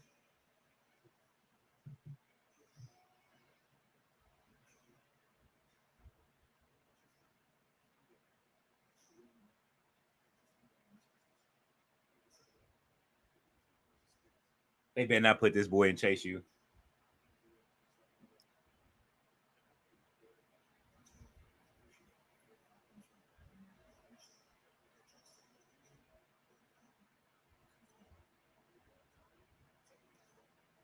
Andre Trace is so great.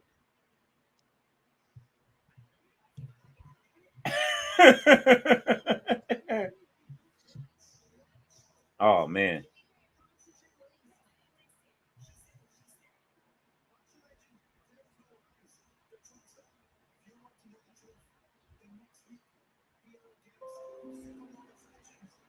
What are they doing? Metaphor works. Everybody coming out. Is it? Oh, they coming out towards the end.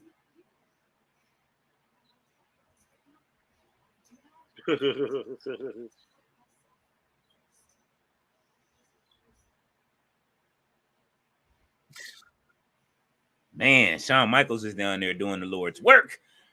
With all of these women, Johnny Beans is laughing.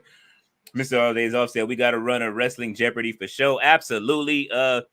definitely, Nick, if we're definitely we're doing what's this weekend is what's the pay-per-view this weekend? Backlash, yeah. So Yep. we're having Mr. Arde's office gonna run the wrestling Jeopardy over there this weekend. So if you come over in the morning, we'll be over on between our three channels. I think it's me, Tati, and Farside TV. Okay. We should be streaming it, and I know Mr. All Day's office joining us. We're gonna have a Jeopardy. We always have like some kind of game night or something like that. Farside TV just had one the other night. They're fun. Yeah, definitely come over. I think it starts if you're on East Coast time, so it's 9, 10. So it should be 11 a.m. for you, I think. Okay, perfect. Yeah, we'll be doing a watch along for Backlash. I think we start at 12:15, I believe. So okay. So yep. Yeah, afterwards, we definitely we usually go like I don't know if you saw our collision stream, like was it Saturday?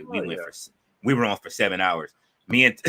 Me, Tati, and Jamar, we kind of like to me and Tati always when we go, we like it turns from wrestling into movies at some point. Yeah, people start bringing up movies, and then we just go, and then the chat just keeps going and going with us, and then you don't even recognize the time. You look up, it's like 5 hours after wrestling and went off. We still going. I think DJ has the best video of me falling asleep during I forget I think during WrestleMania weekend. That was the weekend when I had did so much that week. I did that was the week I did what was it, PTW with Cameron. I went to her league and did play-by-play over there. And that was fun. That was an experience. You know what I mean? I was out of my realm, but it was definitely an experience being over there. It was fun. You know what I mean? Calling action from ringside. I got to see one of my favorites, J-Rod. You know who J-Rod is? She shows up on ROH every now and then. I don't watch ROH or TNA. I pretty much only watch WWE and AEW. Okay. I went to how I found J-Rod was I went to a UWW event, you know, that's owned by Rampage Jackson, and Melina's she's the vice president over there. So one of my guys invited me. He said, "Hey man, I'm going to this event on Sunday. You know, you want to come over?" I was like, "All right, I'll go." You know, what is it? He said it's UWW. I'm like, "Oh, I've heard of them. That's the Ultimate Women of Wrestling. I think they're owned by Rampage." So I went. I met Rampage, and then I saw Melina. And then I got to see who did I see? I saw the Renegade Twins there that night. I didn't know that they had just fought Jade Cargill the night before. It was like when Jade one of her last matches, and then I saw J-Rod and the Renegades they left me with the impression. And then there's one named Danny B. She's on the way up now, and she's teaming. So I kind of like learned the independent. I'm learning the girls on the independent scene a lot. Right. Gangrel has some girls that he trained. I'm waiting for the new pictures and stuff to come back, or not the pictures, but the pay-per-view to come back. And then I'll share it with you guys once they do come in. Let's see. A glitch just happened during Roxana promo with Ava. The video that I had showed, that is actually the one from tonight that that was shown during that part. So okay. I wonder if he did say that he's picking somebody from each brand, from what I understood. Oh. So they said that, you know what I mean, it may be Sean Spears. He still may be a part of this thing, which I heard that he might be a part of. So I've been seeing people want Joe Gacy to be a part of it. I would absolutely love Joe Gacy to be a part of it. Joe Gacy is you know what I mean, he's one of my favorites. He's been popping up everywhere doing the thing with him and Dijak when they had the match with the straight jacket match. That was absolutely incredible. Let's see. Awesome. Mr. Ardezo said that's what's up for Nikki. Absolutely. Let's see. Uncle Todd heard the music and he was like, what in the rage of Harlem is going on here? LOL. Pop goes the weasel. Oh man. Johnny Bean says, I put a spell on you, LOL. Oh man, yeah, that was that man. Listen. And now you're gone, LOL. Johnny Bean says, good. Nick is here. Nick, what's your favorite Robin Williams movie of all time? LOL. Hey, sorry, Leo. No problem. Y'all already know mine. RV. Oh, RV was fire. RV. It was one of my favorite movies as a kid. So RV or probably like Aladdin. Just the basic answer there. But yeah, RV or Aladdin. Okay. I think what was yours, Uncle Todd? What did I say? I can't remember, but now that I think about it, I really like Jumanji. Okay. Now I think about it, yeah, Jumanji was awesome to me. Yeah, my favorite all time is going to be Hook. Hook is man, you Dustin Hoffman and Robin Williams they made magic on that screen together that during that movie, and then the supporting cast and that was absolutely great. And then followed by Patch Adams. Okay. Oh, Mrs. Doubtfire Night of the too. Oh yeah, Museum. Miss Doubtfire is in top 3. The Night of the Museums. They'd probably be like a close second behind RV. For me, I enjoyed those as a kid. Oh yeah, the Night at the Museum movies. Okay, hold Yeah. on.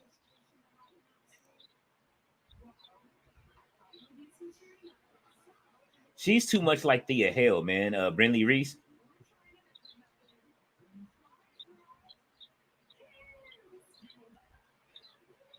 Man, she just gonna bring some cats out of nowhere. Them cats probably would have scratched it. Right.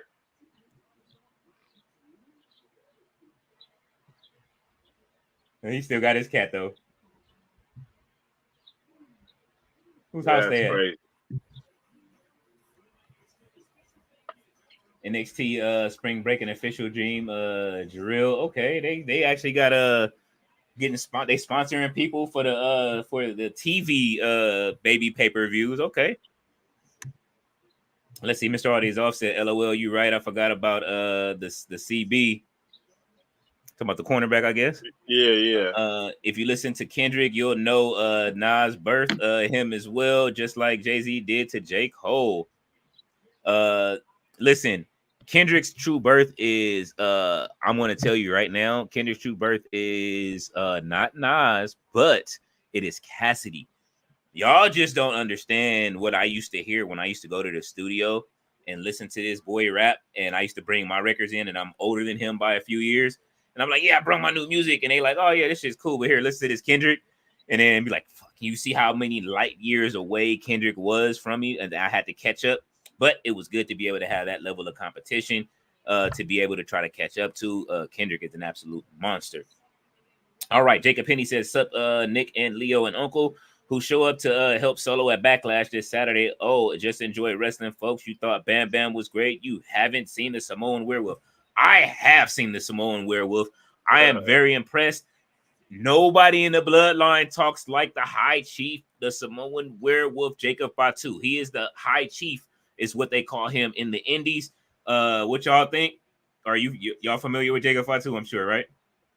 I've seen bits and pieces, like clips going around Twitter whenever he was going between different promotions on the indie scene. I'm excited for the addition of him, and then the tease of the Bloodline Civil War Part 2 of Roman and the Usos against Solo, Fatu, and Tonga. I think it's going to be another fourth called up. I'm hoping that Zilla is ready in time. I know that he's young and he's still a little green, but him and Jacob were teaming up in ROW and a few other places. So Booker T, if he can finish getting Zilla ready in time like he did Jacob and get him WWE ready, we might be able to see Zilla go to NXT, and maybe we will get to see him come up during the feud. I think everybody wants one thing, and that is for them to have a what's that match? Everybody wants them to have the War Games. The War Games. Yeah, they looking for the War Games match between the Bloodline members. Let's see. Tatum Paxley and Wyatt Six. I can see it. I would love to see it if she got caught up. I'm not sure yet. All right, let's see. Jacob Penny says Dead Poet Society with Robin Williams as the teacher. That was an absolute great match. Okay. Oh, so we're getting the last match. We got 9 minutes. Oh, okay. They kept Shane. Yeah, man, but it's the Shane McMahon creation, NXT Underground. They brought Underground to NXT. I love it. Shayna Baszler is down there. I want to see Shayna get attacked by Jada Parker since they was talking shit on Twitter to each other this week.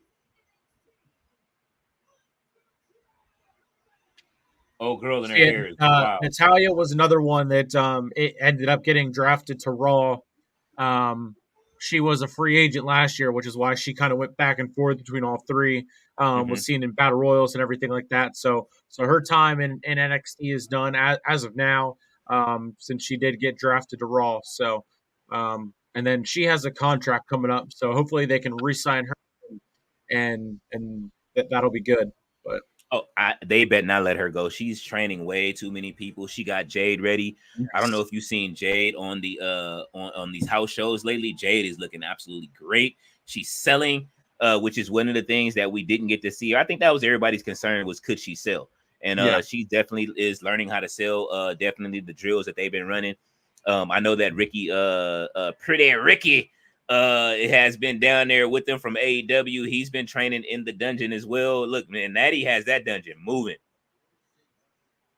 Okay. Yeah, man. I know Shane is smiling right now. Oh, let's go. Okay, Natalia. Shit. Man, look, Natalia's a beast, man. Her daddy was Jimmy Anvil. She's like a perfect mix of Jimmy Anvil and Bret Hart.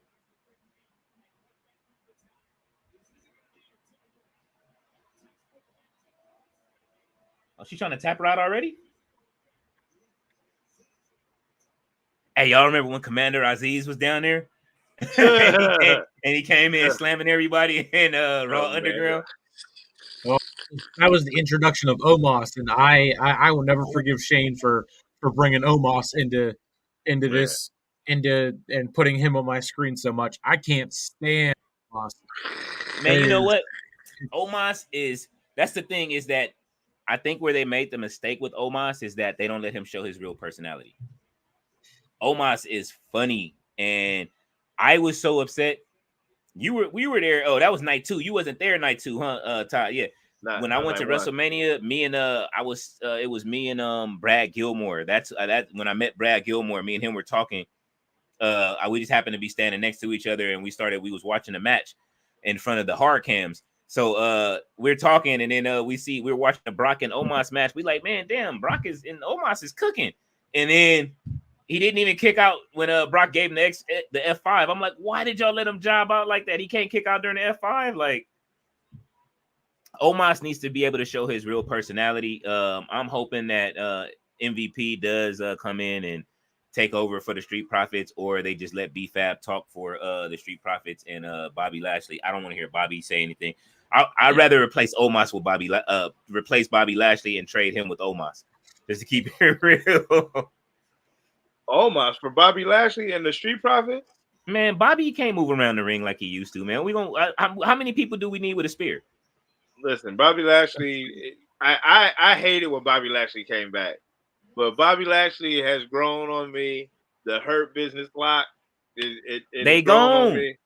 They're gone. About the Hurt lock. He need to start putting that Hurt lock back on people, making them tap with that.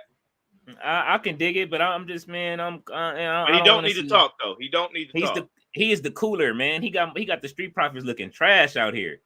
I'm surprised it's like they go back and forth being heels, being bad guys. They get new music, they go back to their old music, then they lose, then he gets pissed. It's like, let's pick a direction and stick with it. Right. Yeah, somebody got to turn on somebody. And you know what? It makes me upset that I didn't apply for that. That they had a music job open in WWE over the last year, because I would have got rid of Def Rebel last year. Fightful was reporting that WWE, they are aware that people do not like Def Rebel, and their contract is up later this year. So fingers crossed to keep the ink dry on their contract. Please. And Jim Johnston does have, I don't know who he's mad at over there, in what department, because I did see the Chris Van Vliet or some of the interview where he said he's still upset with some people that's over there. So hopefully they're able to fix that and put him in the Hall of Fame, let him get his Hall of Fame on, and put him back in charge of the music, so that way we can get some bangers back over there. He said he was going to produce a new song for Chris Van Vliet. I would love it, but he absolutely cooked with his music, man. So yes. Even if he brings somebody in some new blood, or we get a producer from you know what I mean, we bring in somebody that can make new music. You know what I'm saying? Go get one of these young producers. Go get Metro Boomin, man. Go get somebody that's, you know what I'm saying, that can cook on all different forms of music and make some stuff happen. Let's see. Jacob Penny says, and Hook, and Miss Doubtfire. Okay, yeah, he's still in Robert Williams. Jim Carrey favorite movie is when he played Joker in Batman. Oh no, he played not Joker, but that was the Riddler. I know what you're Riddler, talking about. yeah. That was the one with Val Kilmer in it. That was Batman Forever, if I'm not mistaken. Hated Yes. that. Yeah, see, this is what we do. This is what happens. See, we end up getting into movies and then Nothing it wrong just with that. goes and goes. Yeah. Let's see. Bump. I got my drinking two-step. It's on Cassidy. Oh my God. Absolutely. Would you say Huck Leo contract come up in May for New Japan? Okay. I'm a hustler was the anthem back then by Cassidy No Lido. Absolutely. And if you listen to Kendrick's first few mixtapes before he started sounding like Lil Wayne, because he went through this phase where he used to sound like Cassidy. Then he went through this Lil Wayne phase, which I think he did his mixtape was called the C4 or C5 or something like that. I think it was a C5 mixtape, if I'm not mistaken. And he sounded like Lil Wayne, but then he transitioned right. That was like right before Section 80. When Section 80 was the one where he just went, and then he started. That's when we got the peaceful tranquility Kendrick that we've been having for the last 5 years. Kendrick is an absolute beast. Y'all don't understand how much of the old records that I still know that exist that are in the hard drive somewhere. If you guys heard that stuff, y'all probably would try to cancel Kendrick from the stuff that I've heard him say. So that's why I say Drake don't know what he playing with right now. Man, he killed Drake off with that Euphoria, man. That was an awesome diss right there. Oh yeah, man, that was great. And then he said that was a throwaway. If you listen to the lyrics, he says that's the throwaway. He said, I just killed you with my throwaway. I hate when they say that though. I hate when they say this is a throwaway or this is a jab. I feel like once you're in the battle, there's no more time for jabs and throwaways. Give us all your real deal. No, that was more than that was like that wasn't even a flesh wound. That was, you know what I mean? That one took off a chunk of skin. You know what I'm saying? He blew his shoulder off with that one. So yeah. Oh man, they cooking in this match though right now. Come on, Natalia. She hurting that ringside. I wonder if Lola Vice is gonna get her. Oh, they should have just took the poles off. I don't. Why are they poles with it? That seems dangerous to have poles just sticking out. I like it without everything else on there. I like the lights being down low. Well, I guess the poles make it so you ain't just standing on the stage. It should be a stage though. Oh, let's go. All right. She rolled right into that post, and the turnbuckle not being there to kind of impact that's not going to feel good. Yeah, that's like not going to tickle. No, not at all. I might the opposite of tickle. Behind you.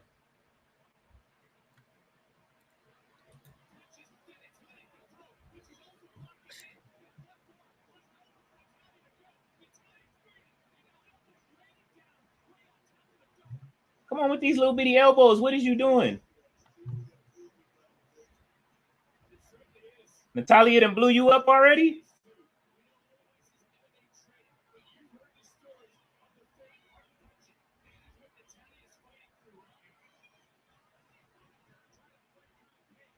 Man, I can't wait for Ricky Starks to come over. The WWE? Yeah. Oh, I would love that. I can see it happening. I really It's can. happening.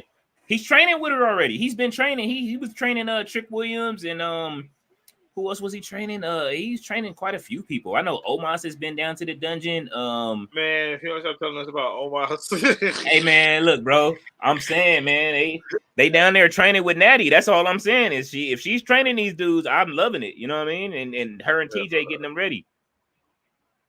All right, Natty.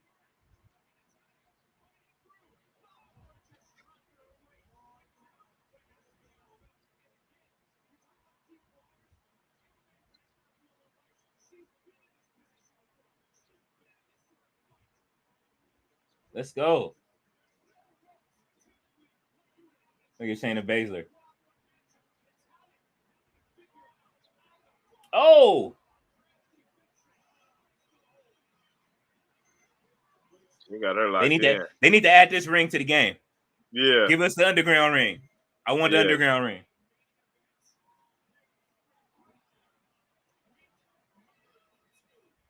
So you see, I think they started to add more elements of WWE 2K20 to 24 too on the low, and they snuck it inside of the women's portion of the game. Because you told me they had all that monster stuff, right, in 2K20. Because you're the only person I know that they play 2K20. Well, me, I ain't seen no monster stuff in 2K20. They didn't have like some weird matches in 2K20. Oh no, they did. They did. Yes, you're right. They did have that. They did have a little spooky element in the whole thing. That was the whole thing about it, getting spooky and shit. Oh, here they go. Look. She attacked Shayna. Lola hit her leg on the pole. Ref's making sure she good. Uh-oh, it's over. Sharpshooter time. Ain't no rope to hold on to either.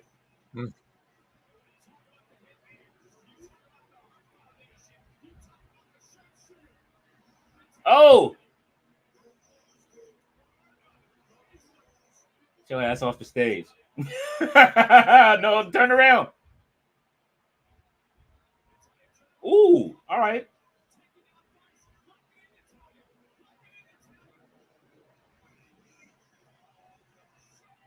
She gonna go from here to promoting her sister's OnlyFans after this. Watch. Have y'all seen her sister? No.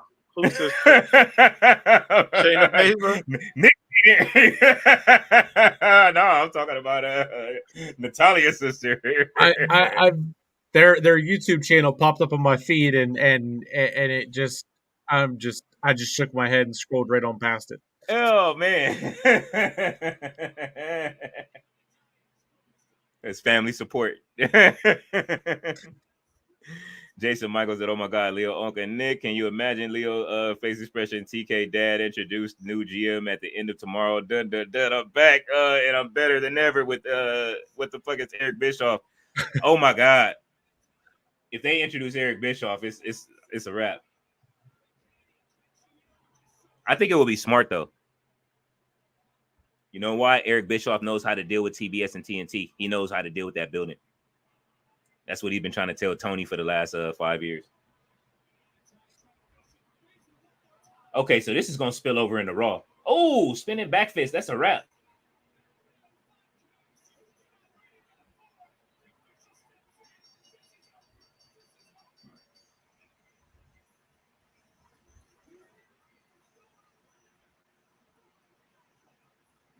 And then she does a Daniel Garcia right afterwards. Come on.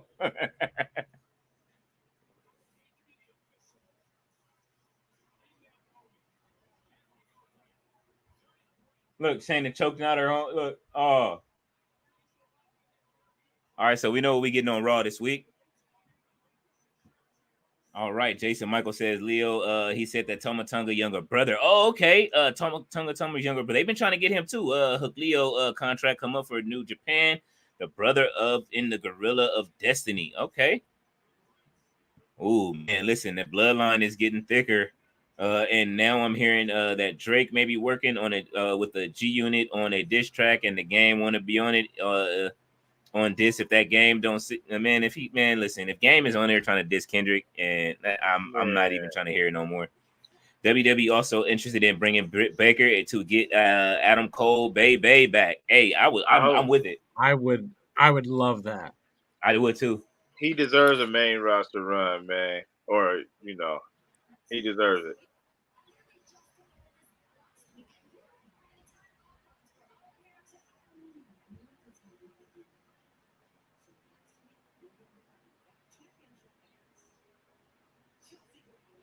Wow. Okay.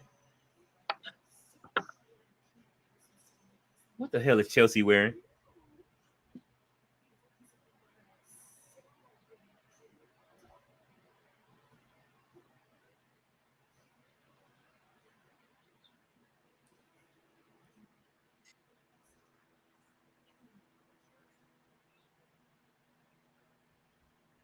She said, I think I'm gonna love it here. What, they bust her back down? I thought she got drafted over to what's her name? I thought her and Piper got drafted to SmackDown. Yeah. Well, like I said, the rosters won't be locked until after Backlash. So okay. All right. Well, let's see. I don't know what they're showing next. What is this? I don't know what's the Lionsgate something coming on. Anyway, let's see. I would love to see Britt Baker definitely over in WWE. I think they would know how to present her. I did see her and Mercedes Moné together, but I don't know what the issue is between Tony Khan and Britt Baker. I remember her screaming into the camera at certain points, probably upset with her spot on the roster, and maybe she didn't get along with a lot of the girls in the back. But I mean, then again, it's nothing. Well, it's always good for a change of atmosphere. I think that WWE could present that everything she did, from the fireworks, the way she came out in WWE, a lot real good. What do you guys think? Yeah, no, I would love that. I think Britt. I mean, what's there left for Britt to do? She was already, isn't she still the longest reigning women's champion? Was probably the best women's champion up until Toni Storm in her current run. But there's not really anything left for her to do. Sad as it is, besides like maybe a dream match like with Mercedes, or something you could probably get like a side quest or something. But I mean, her coming to WWE would be that next step up for her. Just like for Mercedes, she finished everything in WWE, so she wants to go to Japan and then go to AEW, do the things in AEW, and then we know she's going to come back to WWE one day. So definitely, full circle for that. And Britt was either in NXT or was just a local talent for NXT way back when, and then just never got signed, I guess. So it'd kind of be a full circle moment as well. But yeah, I would love both Adam Cole and Britt Baker to make the jump back over to WWE. Man, I think whatever you got to do to get Adam Cole back into WWE, you got to do it, man. Adam Cole deserves a SmackDown Raw run. He was being groomed for that, and then AEW happened. But he was being groomed to be the next, for lack of a better term, next big thing coming up out of NXT. And so they need to go ahead and finish whatever story that was going to be. I don't know, man. They be having them depressed bodies when they get over to AEW. It seems like they deflate. They don't have no muscle mass, nothing. Like, you know what I'm saying? Like Adam Cole, I ain't never seen him hurt this much. Like, what I mean? He did get hurt over in NXT, but it wasn't like this. Where he wasn't like this. He was the face of NXT for the longest. Exactly. Yeah. So yeah, I agree. I definitely want to see Adam Cole over in back in WWE in some capacity. They're definitely on one of the main rosters. Him returning definitely would be great. I don't see what there is left for him to do besides, if unless MJF comes back. But yeah, if they could finish, that storyline with the Undisputed Kingdom and MJF. And MJF was in Boston around the time of Big Business, met with Tony Khan and the officials of AEW, trying to get creative plans in place, which ended up falling apart. And he's having surgery on his shoulder. So there's no timetable for when he's going to come back, or if he re-signed with AEW before he chose to have the surgery. So we could still be waiting on MJF to return to AEW, or shock everyone and boom, show up in WWE. Absolutely. Earl says Ricky Starks, aka Kraft. That's what you guys call him. Yeah, he has taken note of Ricky Stark's nose, that it looks like the melted cheese runoff of a grilled cheese sandwich, so he calls him Kraft.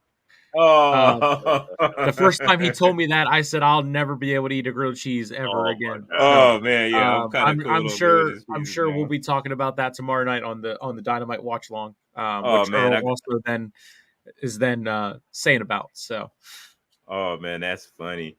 All right, Mr. All Days Off said, did it really end with Chelsea? Yes, it did. We did see NXT end in the saddest way with Chelsea, but the only upside is that Ava is getting better at talking backstage. That's my main concern, is that she gets good at talking backstage. So she's able to keep moving forward. Hopefully she'll be able to return to wrestling and take her spot in behind her father.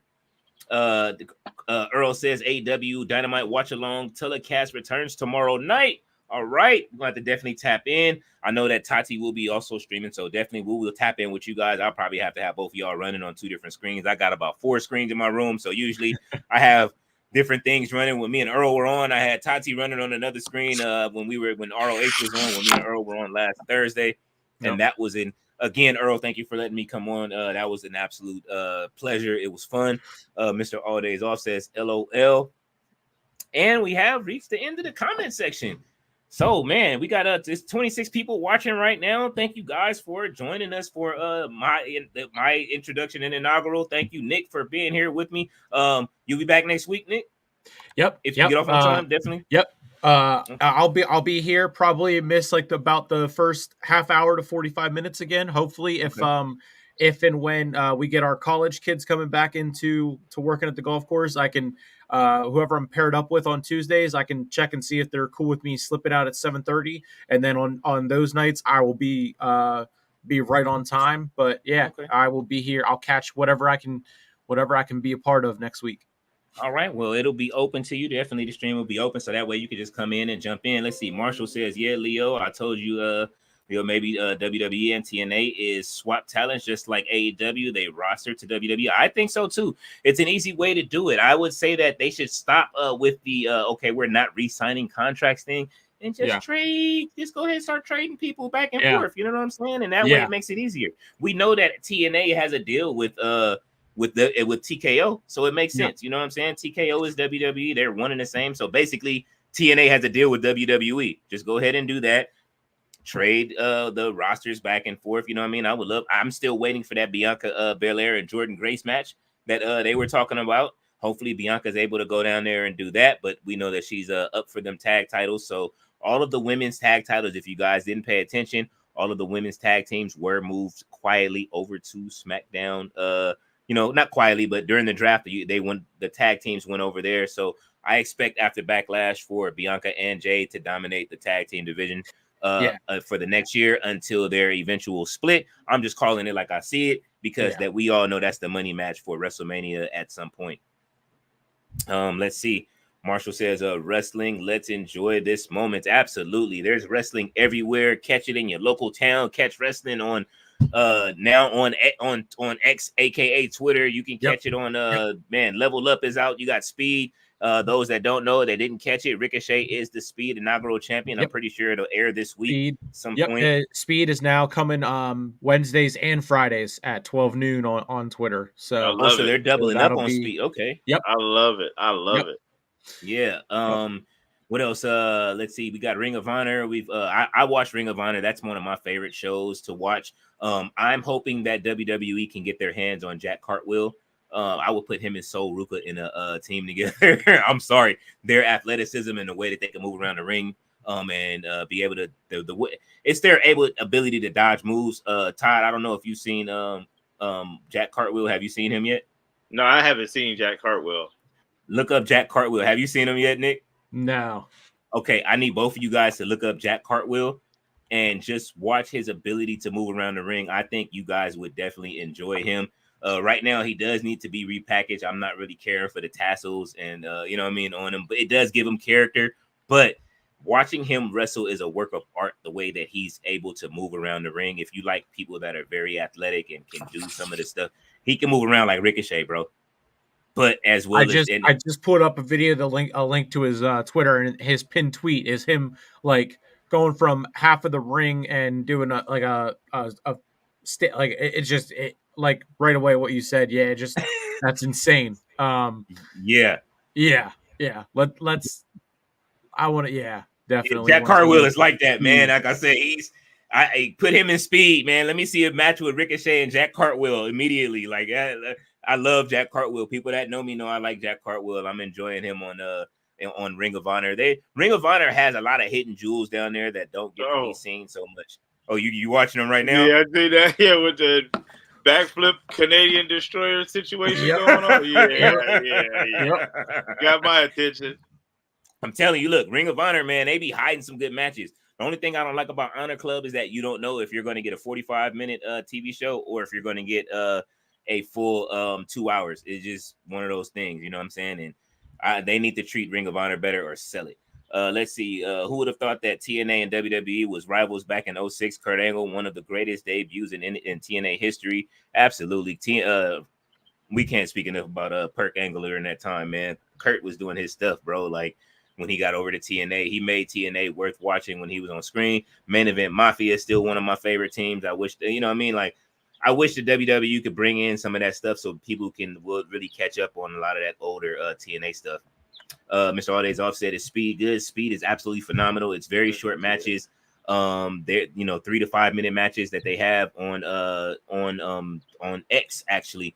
That's where they show it. So you said Wednesdays and Fridays, right? Speed. Yep. Speed is Definitely great. Quick Speed matches.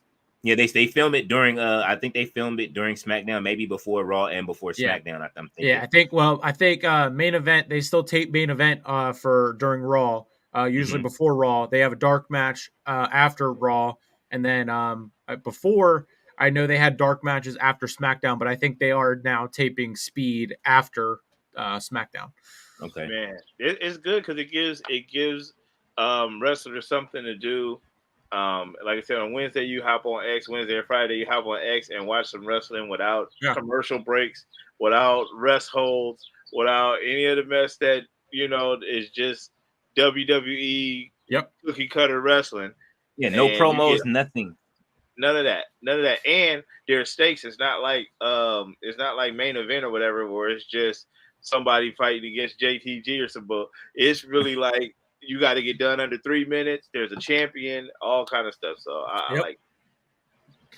I love the concept. It's similar to what they did way back when with the cruiserweight. Before they took the cruiserweight title and moved it to NXT, and it was just like the cruiserweight division. But I think that's what they had for like on main event or whatever. Back when I first started watching, and I got into watching on through Hulu. And I would watch like the main event, and then it would be like the cruiserweight title is on the line, or WrestleMania 35. Drew Gulak had the cruiserweight championship and was going back and forth with like Leo Rush and guys like that. Right. Oh man, Leo Rush is doing phenomenal work with his new gimmick too. The way he's able to contort his body and move around the ring. Did you guys see that? Yeah. Like this little monster gimmick that he's doing, like where he's almost like the demon, got a demon character to him. Yeah, I like it. Let's see. Johnny Bean says, I want WWE to get Dalton Castle. LOL. Dalton Castle might fit down in NXT for a little bit and move around. He's definitely a great actor.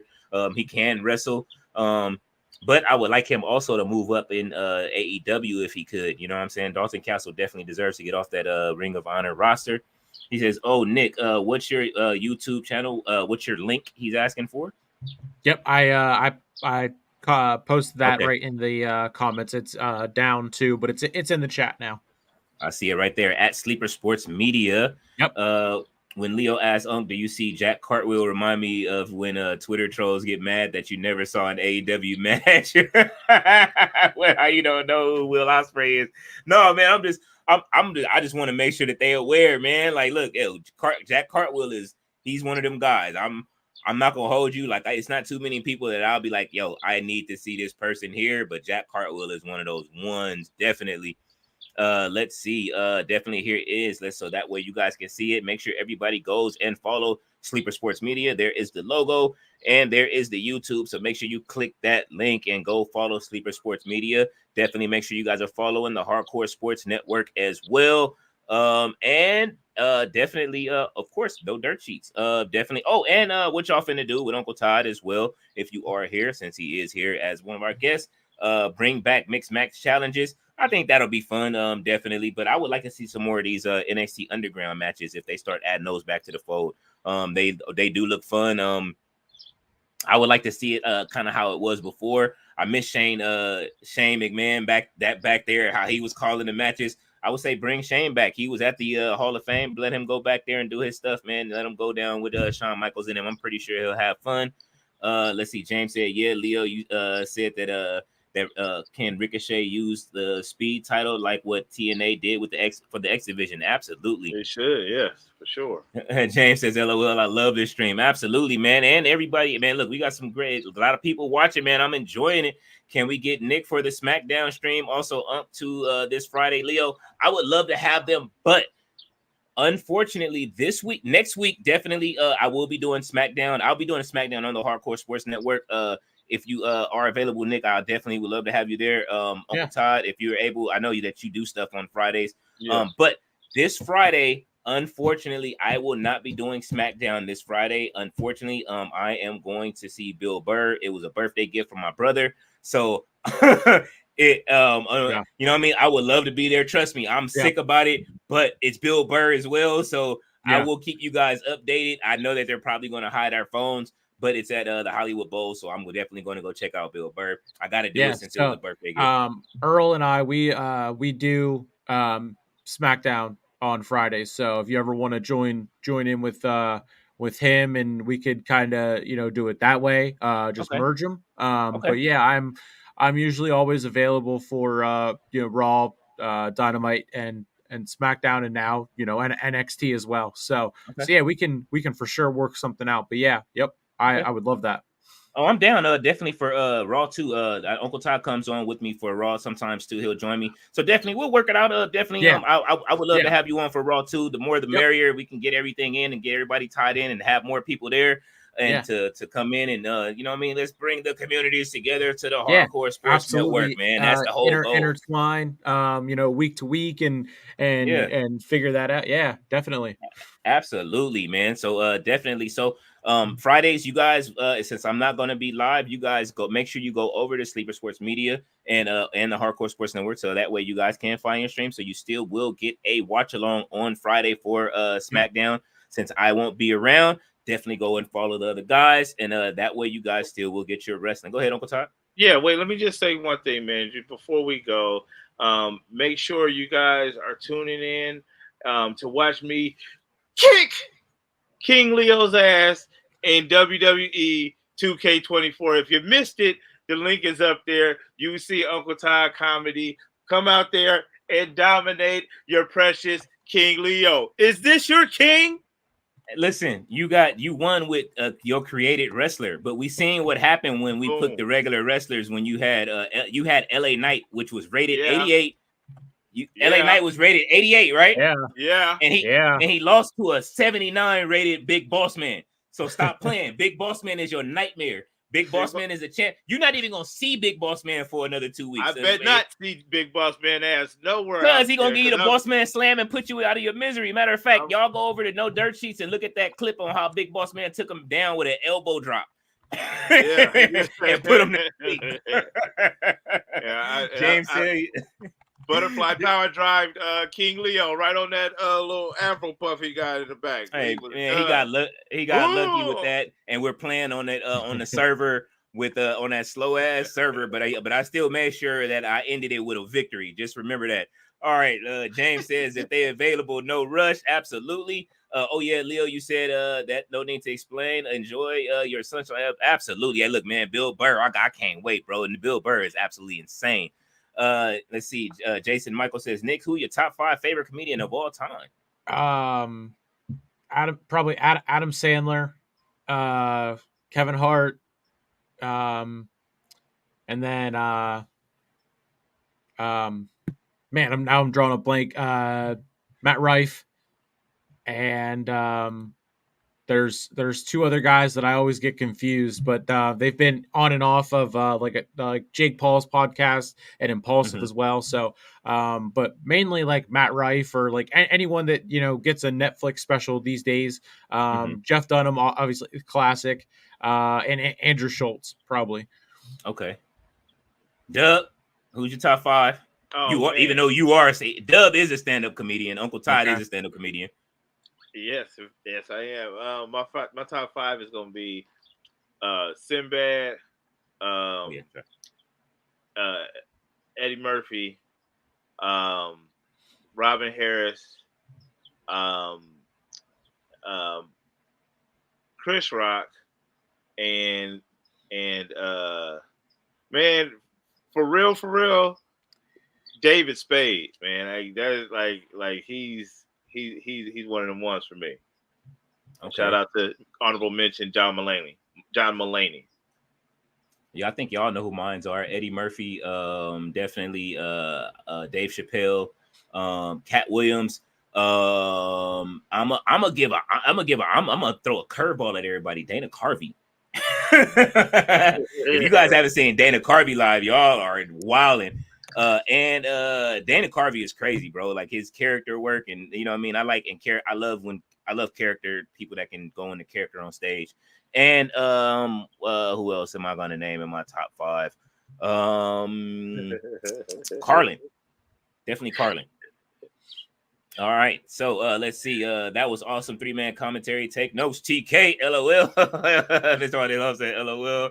Uncle Todd went full Monty Brown. Leo Pounce. Oh yeah, he tried it. That's all right though. LOL. Is this your king? Hey, that's all right though. Yeah, Cobb County. Mr. All Day's office there. He said Cobb County, Georgia. Put it down on him and took him to jail. Put him to sleep. LA Knight is off the map. Yeah. Uncle's rumored to be the new king of ring winner. Sorry for the spoiler. Hey, no, he's rumored. That's all right. He's lost that last match. You're only as good as your last match. Well, Chris Rock is one of my favorites. One of the best sitcom. Blacker than Blacker. Oh yeah, that's one of the greatest comedy shows of all time. 5, Chris Rock. 4, Bernie Mac. 3, Eddie. 2, Neck with the Neck with Red Fox and Richard. And number 1, Uncle Todd. Okay. Uncle Todd, baby.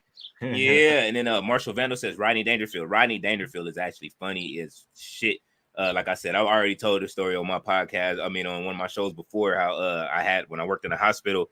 We asked him. I was taking him down to his procedure, and then he says, "I walk in the room because they have the fake names. They're not gonna have their real names on the door." I walk in and see his name. Maybe that was his real name, but I walked in. I didn't know it was him. And so I'm like, yeah, I'm here to take you to see your procedure. He's like, oh, okay. He says, hold on, let me get dressed. And he strips asshole naked. I was like, what the fuck? Man, well, it was a great first night, ladies and gentlemen. Thank you for having me here on the Hardcore Sports Network with Nick and Uncle Todd. We will see you guys again. I will see you guys again next week since I won't be here on Friday. I probably will see you guys. Oh, I'll see you guys on Saturday for the pay-per-view. All of us will be live on different networks, so make sure you tap into it. You guys have more than one device, so there's no reason not to tap in and check everybody's stream out. And with that being said, we will see you guys next week for another round of NXT. So y'all have a good one, and see you again next week.